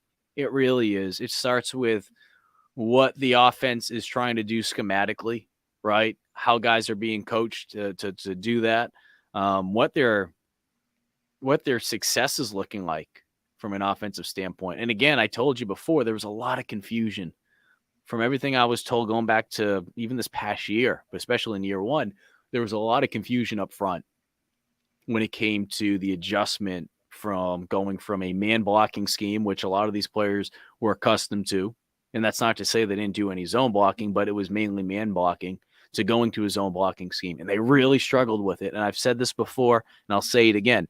The biggest thing with football is speed. Okay. Biggest thing with football. And it's not just speed in terms of how fast is intern Joe going from point A to point B. No, what I'm talking about speed is when you're out there on the field, you're not thinking. You're just able to play. You're just able to react. The more you think, the slower your body's going to be. So I think with South Carolina, especially the offensive line, the offense as a whole, they were playing really slow at first when Satterfield came over here. And it showed. And even at the beginning of the season, when you had an offensive line that had worked together, because, you know, the majority of that offensive line, and, you know, there's obviously a couple things that tweaked around a little bit, right? Wanham wasn't starting, and then you had, so there's some movement going on there. But for the most part, you had a unit that had worked with each other the previous year. So I bring that up because even then they played a little slow. Even then they looked a little slow. Yeah. That's going to be a challenge next year, no question about it. And again, I don't know the specifics, if they're going to be running a zone blocking scheme up front, if they're going to be running a man blocking scheme. I think we can assume that it'd be a man blocking scheme with some zone blocking concepts.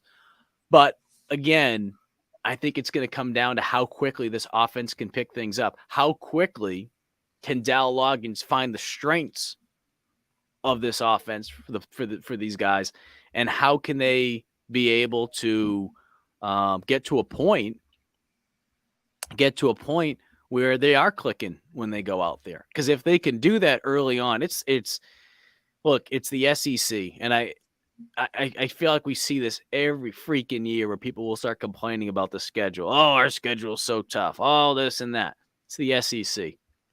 George Rogers said it best a couple of years ago, and I did an interview with them when I think it was back-to-back years. South Carolina had the toughest, if not the top 3 toughest schedule in the country. He's like, it's the SEC. This is why you signed up for it, right?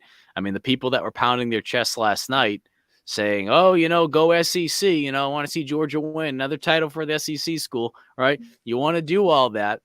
Don't gripe about the schedule, okay? It's going to be tough. You're playing in the freaking SEC. You don't like the tough schedule? Go play some cupcake, okay? Go get out of the SEC, okay? Go join the ACC. Yep. I know they're not going to do that again. But, you know, I bring those things up, though, because that's kind of just where we're at. Couple things, intern Joe, that I want to bring up on Joey G. Busy man tonight. Mike, I've noticed that Beamer has already gotten more big-time recruits paying attention and making their finalized lists in the 2024 class. This is something that you're going to notice from coaches moving forward. I've had conversations with other coaches across the country at other schools, and it's even trickled down to FCS. They're trying to and that's not to say that this didn't exist before, but I think schools, especially with that early signing day period, I really think it changes everything. It really changes everything because the calendar itself is so sped up. And when you think about that December date, obviously there's a lot of teams, they're hoping to be competing in a bowl game, if not the college football playoff. Your focus, it just changes things a little bit, right? So I bring that up because a lot of these coaches, they want to have things done. They want to have things done the best they can by that early signing day period. Now, Nicholas Harbor, of course, we know he's still out there. We know there's going to be some other players that will sign in February. But just take a look across, I'd say especially Power 5 football.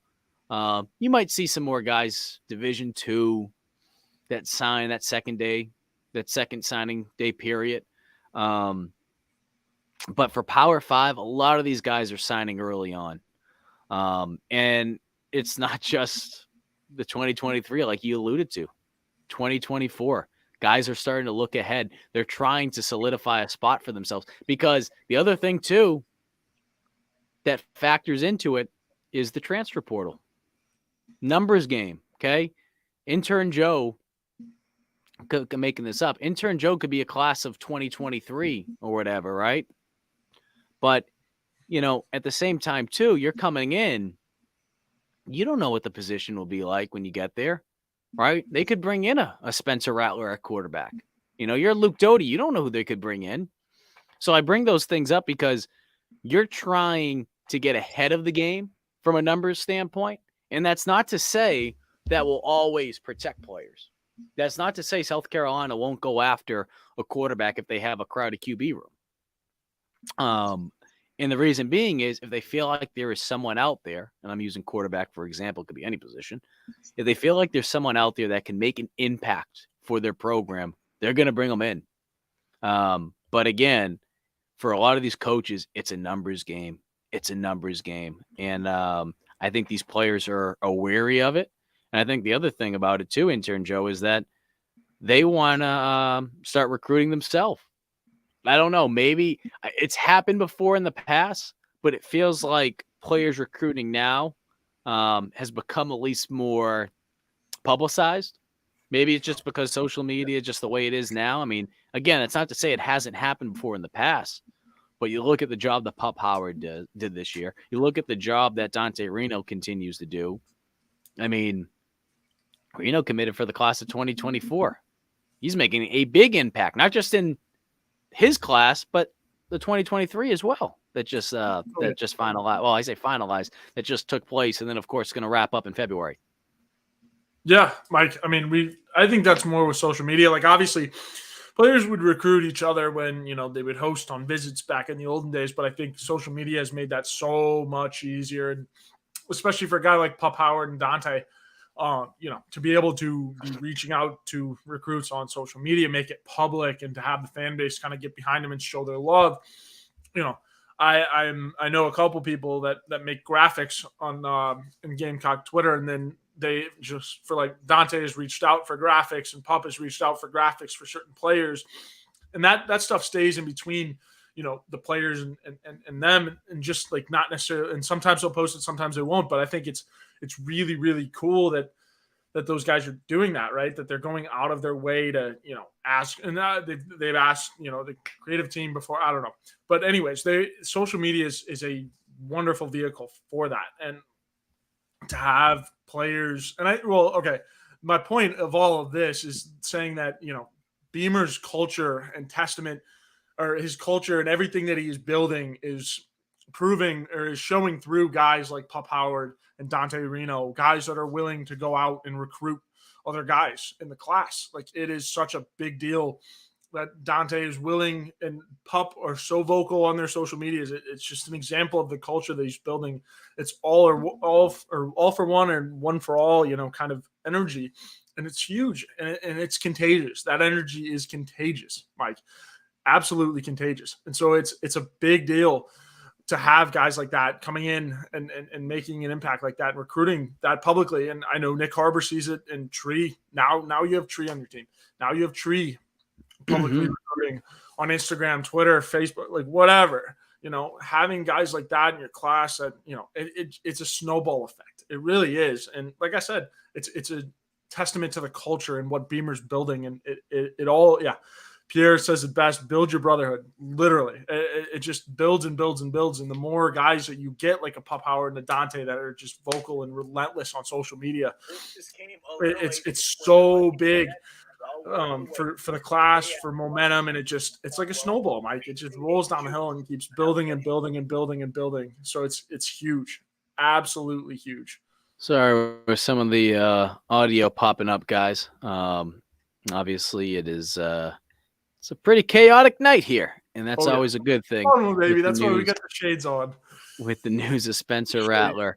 announcing that he will be returning next season. If you're just joining us, or you've been under a rock, or you've been watching the men's basketball game, they're still up, by the way, 61-56, 7 minutes. All right. And not in shocking news, but and it shouldn't come as shocking news, but I have confirmation that Dante Reno will stay in the class of 2024. Again, not shocking news, but Damn right. And that's huge, dude, because Dante is the quarterback in the 2024 class. He's the guy in that class. And with Norris in the 2023 class, there was no real reason for him to reclassify, although it was an option. Now that the quarterback, we have a quarterback, or South Carolina has a quarterback in their next two classes, which is huge. And now, especially for the 2024 class, you don't have to wait like you did for Sellers, kind of last minute, or go to the portal. Your future is kind of lined up. And then, you can always go to the portal if you need,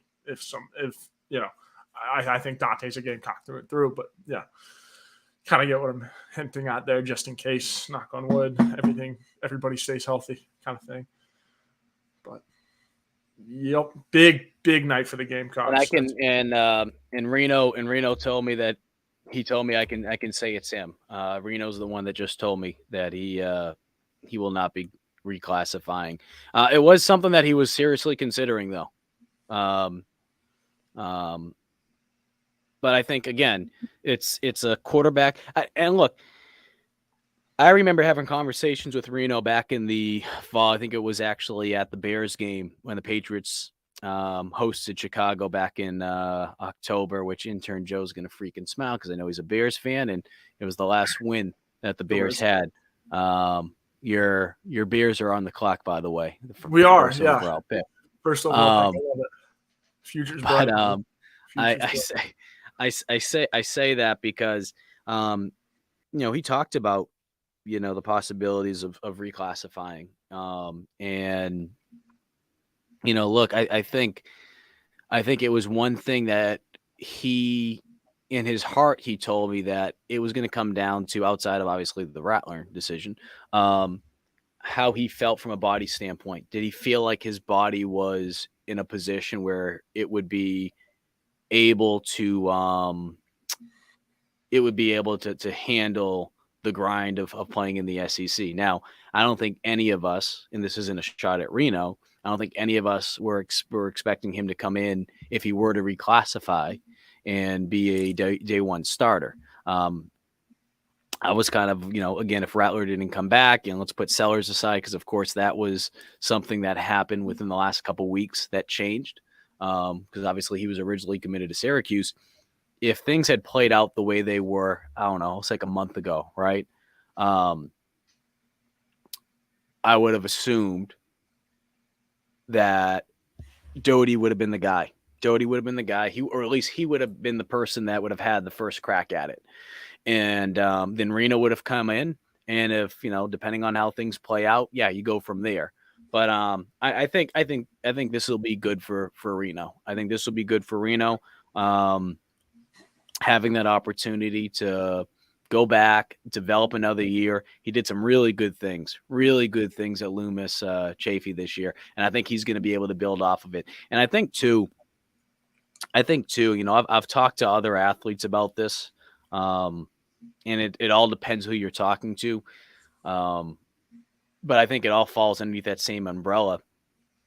I remember having a conversation with a Gamecock athlete that, non-football player, and they told me that one of the biggest mistakes or one of the biggest regrets they have is that they decided to leave high school early. They felt like it put a lot of pressure on them because they enrolled early, and in their mind, they weren't mentally, I think, ready. I think that's the best way to put it. And that's not to say people that leave high school to enroll early. Let's not get it twisted. What I'm talking about is leaving high school, right, and enrolling in that season starting. Okay. I think we can start to piece together some of those sports. It could be if it wasn't football. But I bring that up.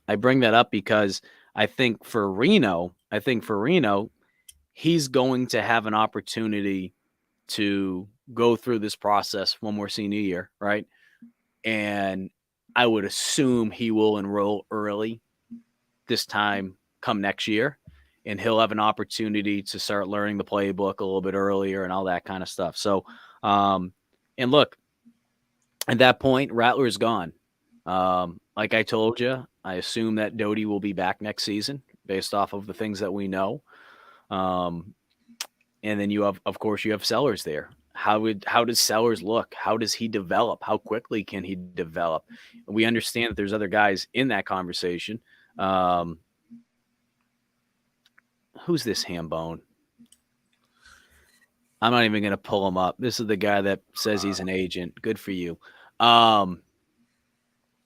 And I think more than anything, you're going to see some movement in that quarterback room. I think it's inevitable. That's the position.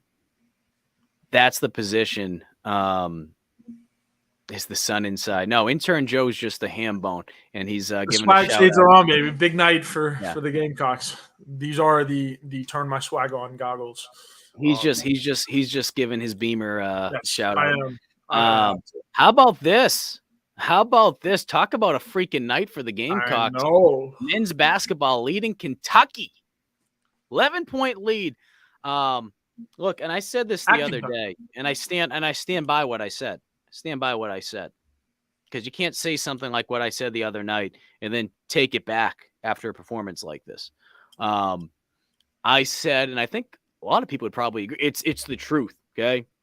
I mean, people don't like talking the truth sometimes when you talk about college athletic. Just call for what it is. Michi, 6 threes. That a boy. I felt like, and I said this after the performance that Gigi Jackson had the other night. It was a rough night for him. And you're going to have that when you're a young player like that. I said that this team is basically Gigi Jackson and a bunch of SoCon talent. That's what I said the other night. And I got to stand by that. I'm not going to sit here and take it back. I still stand by that.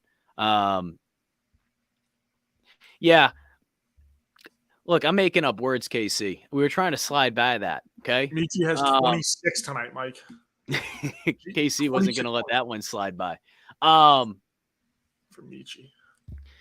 But I do think when you look at this team, I think when you look at this team and you see what the talent is, I mean, that's what it is.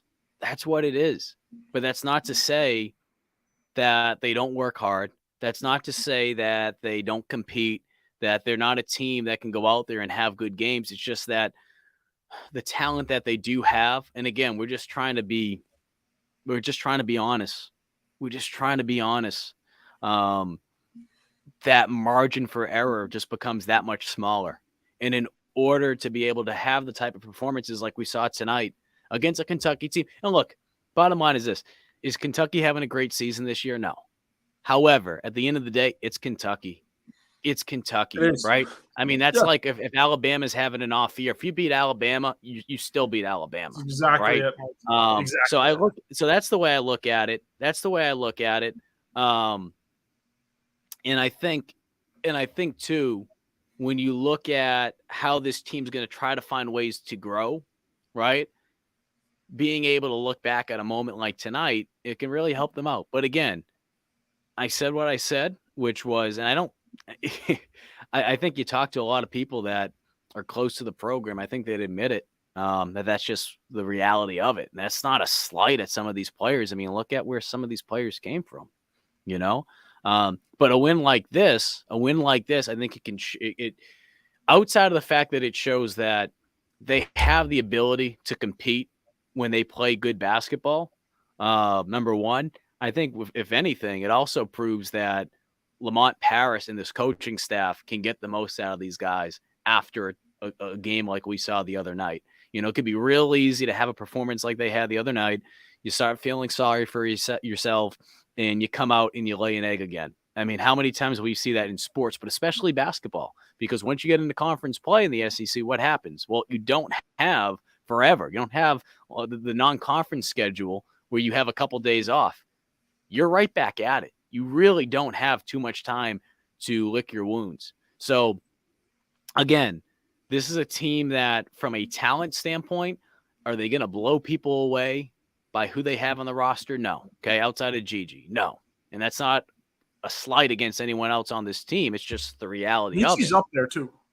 But I also think, like what we saw tonight from this performance, is that they're capable. They're capable of doing good things. And Joey G brings up, maybe the comment by Paris about the team quit. Yeah. And look, we Vermont knows what he's doing. It's big. He's very smart. And I still look. They even said in the broadcast that we're supposed to be the worst team in the SEC. I'll say this: I don't think this necessarily changes everything. Bad news if he misses a step, critics going to be all over him. Look, it's going to be the case. They have a win tonight. It's going to give not just Paris, but this team some breathing room.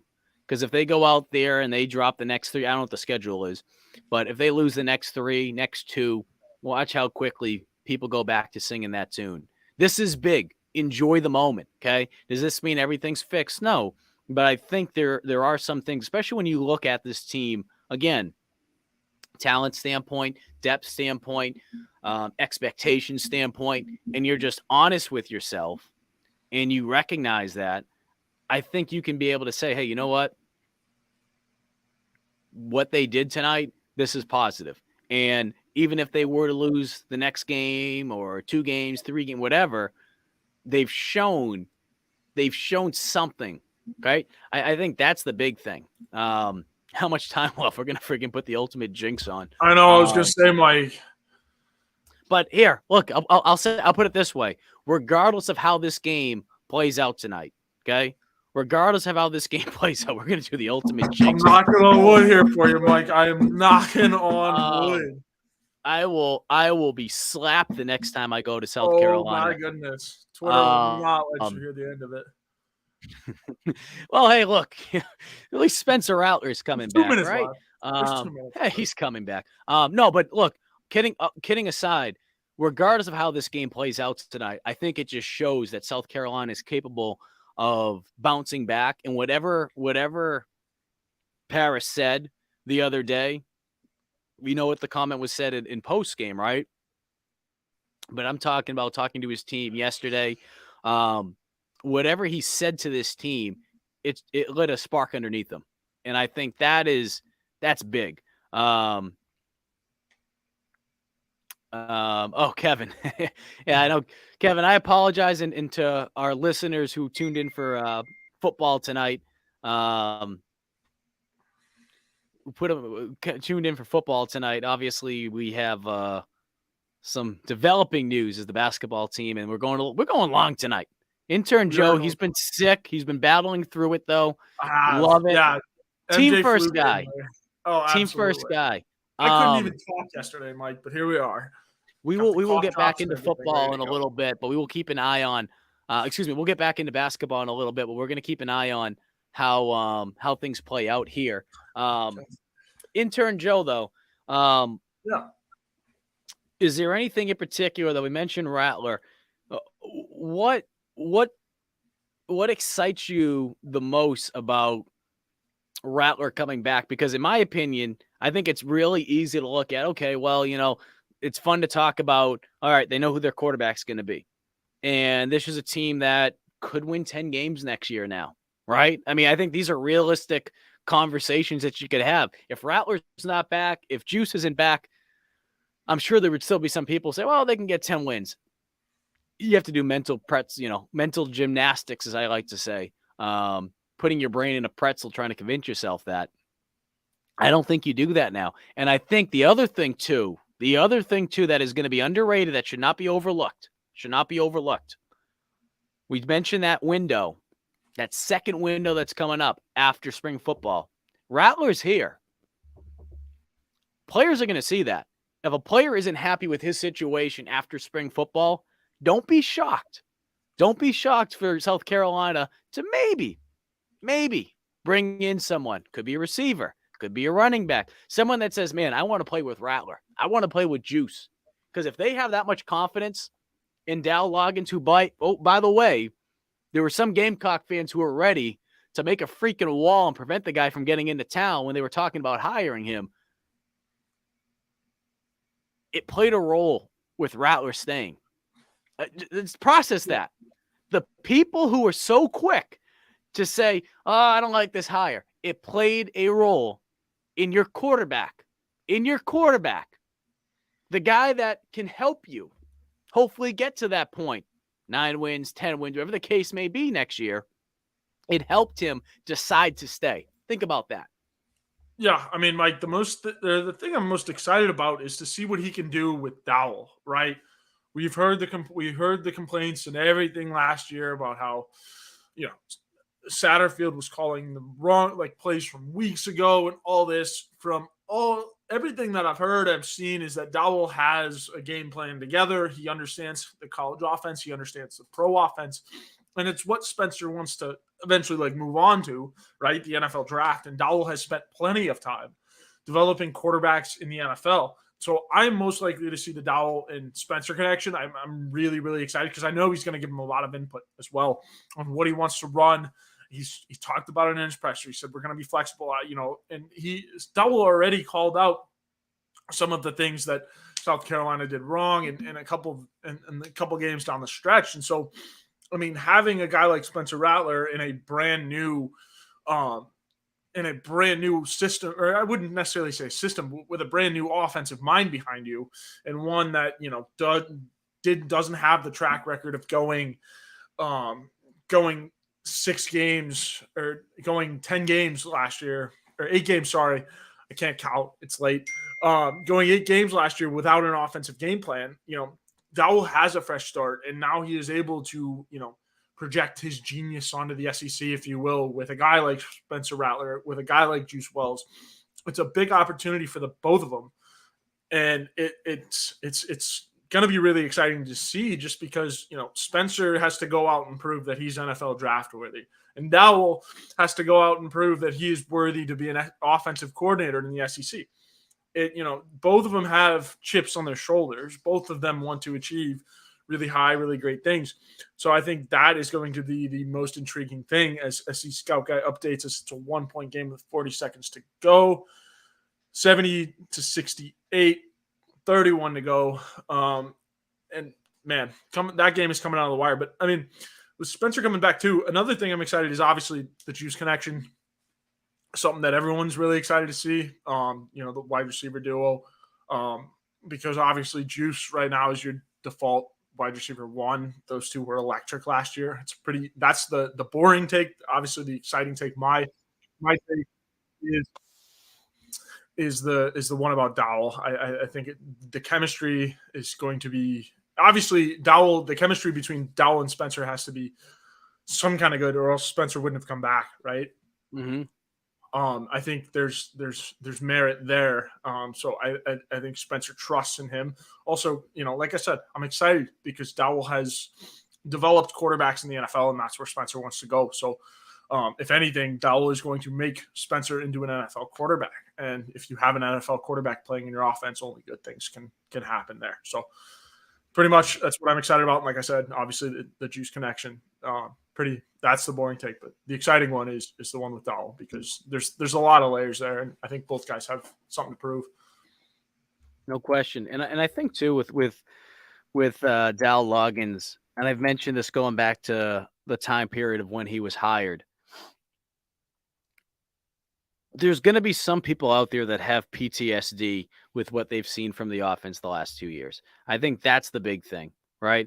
I think that's the big thing, and I understand when you hear things that are similar to, let's call in this case your ex, right? I mean, that's what Satterfield essentially is. He's your ex.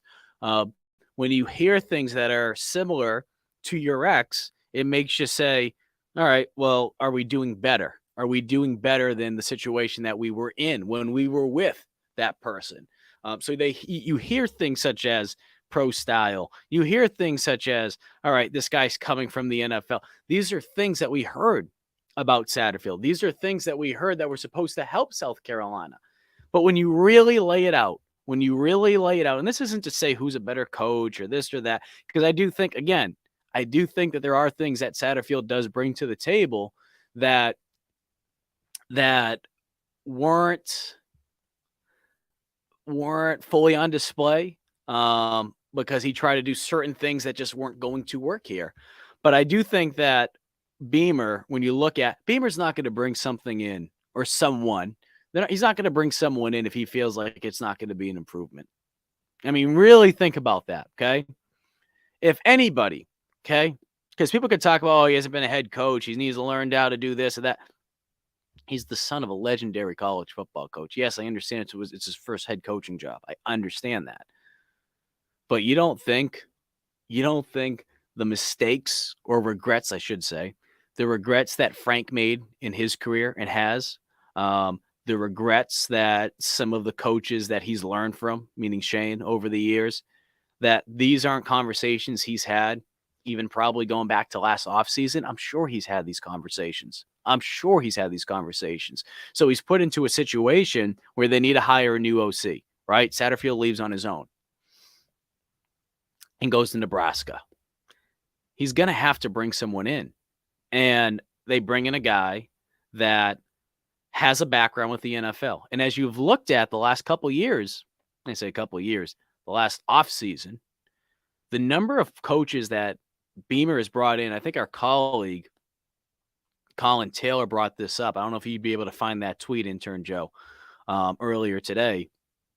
He mentioned the number of coaches that Beamer has hired in the last year or so, year and a half. And it's incredible that they all have NFL experience. A lot of these hires, I think 4 out of the last 5 hires, I think something like that Colin tweeted. I don't have the tweet in front of me. I don't know if you were able to find it. You're able to find it, intern Joe? I'm pulling it up right now. Okay. But I think that's kind of what it was at. Ball game. Men's basketball wins. Congratulations to Lamont Paris and the Gamecocks being able to take care of Kentucky. Like I said the other night, and I stand by it.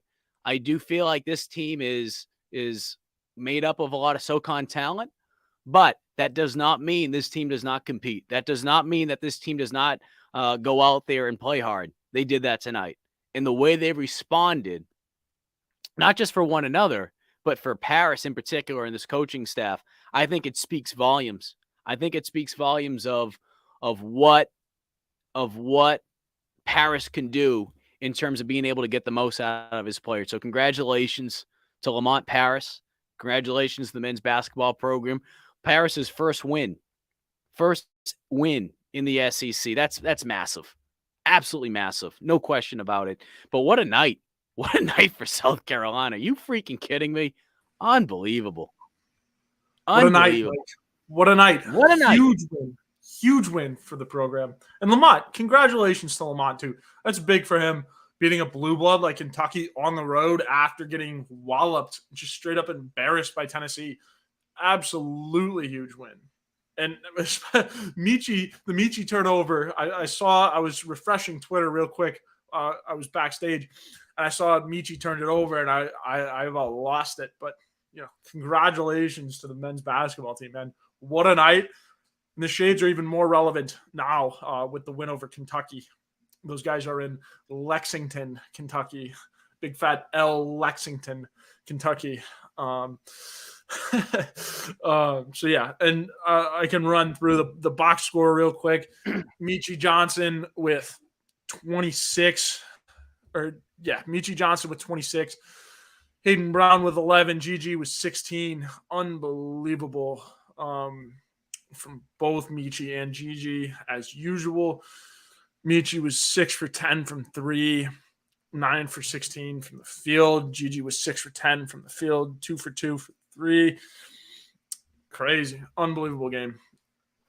Unbelievable game and unbelievable night. Unbelievable night, to say the least. A couple things I do want to mention that we haven't hit on today, because, again, there's obviously a lot going on with this current program to kind of sound like Shane Beamer. I want to talk about the guys that are here.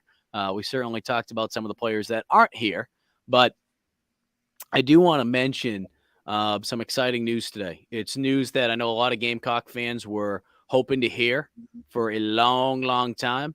And it finally happened. Finally happened today.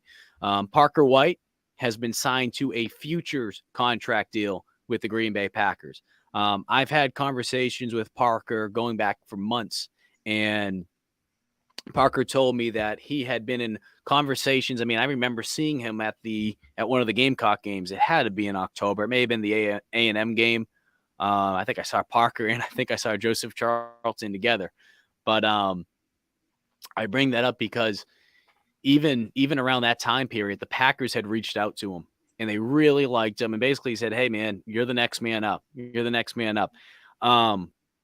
What does this futures deal mean? A futures deal gives Parker a camp invite, and essentially that's going to allow him to compete for the starting position at kicker when he goes into camp next year. It's he's going to have to win out the job, and I think we would have expected that anyway, right?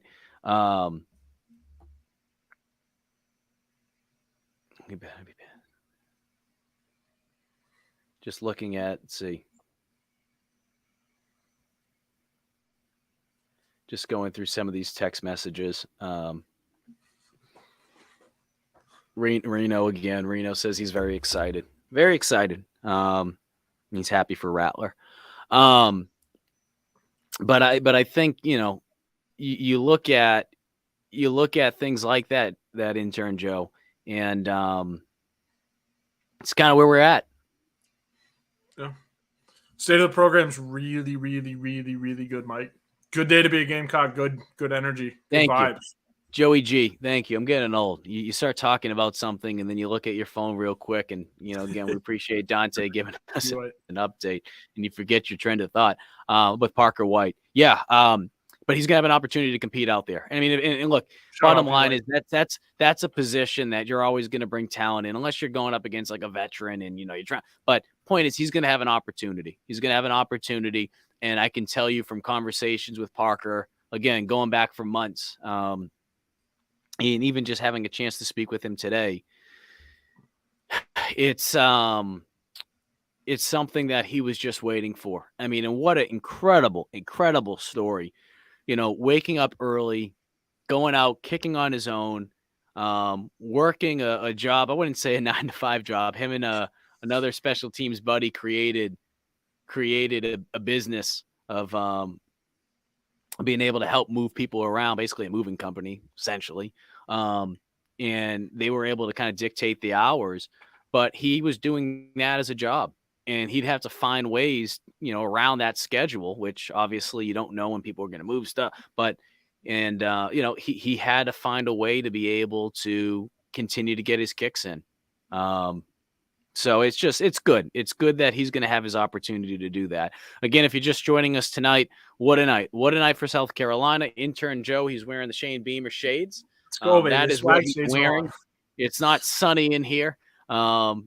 But my future's too bright, Mike. My future is way too bright. Right. All right, Intern Joe. Gotta put on the shades. If we can, and I want to pull up that tweet if you could, Intern Joe, with Colin. Spencer tweet. Oh, Colin. So yeah, remind me what it was again. I got sidetracked with the basketball game.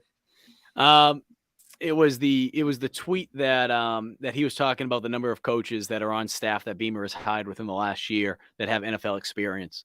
But again, the big news tonight, Rattler coming back. This comes just the day after. Juice Wells announced that he's going to be returning to South Carolina. But on top of that, South Carolina's basketball team, they beat Kentucky. Unbelievable. It's the best offseason night we've had, Mike. I'm going to find, if people follow me on Twitter, you're really going to enjoy this because there was a Kentucky, since this tweet. I did find the Collins tweet. So he said, doing some research this morning and found this pretty interesting. Of South Carolina's 10 on-field assistants, 5 have NFL coaching ties. Lonnie Teasley, Dowell Loggins, Torian Gray, Sterling Lucas, and Jody Wright. Of those, 4 have been hired over the last 2 off seasons, which is crazy. And I brought it up earlier between Dowell and Spencer. The connection there is like Spencer wants to go to the next level, like especially coming back. Like that's his job. That's his goal is to go to the NFL, as is anybody's. And to have a guy like Dowell in here who's worked with great quarterbacks in the NFL, it's huge, absolutely huge to have him in here. And his NFL experience is what's gonna, it definitely played a very big part in Spencer's decision to come back, which was huge. And then also Joey G, once again, shouting out our guy, Justin King, as always, friend of the program. What a guy. Those videos have been unbelievable. Spencer's has been great. Juice's was great. So it's been awesome. And so Big Red's question, will Spencer and Juice do a press conference addressing their return? Mike, I don't think so, right? The first press conference will be the way that it will play out. The way that it will play out will be players will have they won't meet with the media until spring football. Now, with that being said, Rattler is a Garnet Trust student athlete. And I know we've done interviews with Juice in the past. Be on the lookout for an interview in the near future with Rattler. I don't even know if I don't think we've done one yet. I think we've been waiting, but that should be something that happens soon. So don't be shocked to see that. And look, bottom line is this makes this team. I mean, you look at the excitement going back to last year, right? The off season, just the excitement. And I think a lot of people are going to look back and say, you know what, there were some things that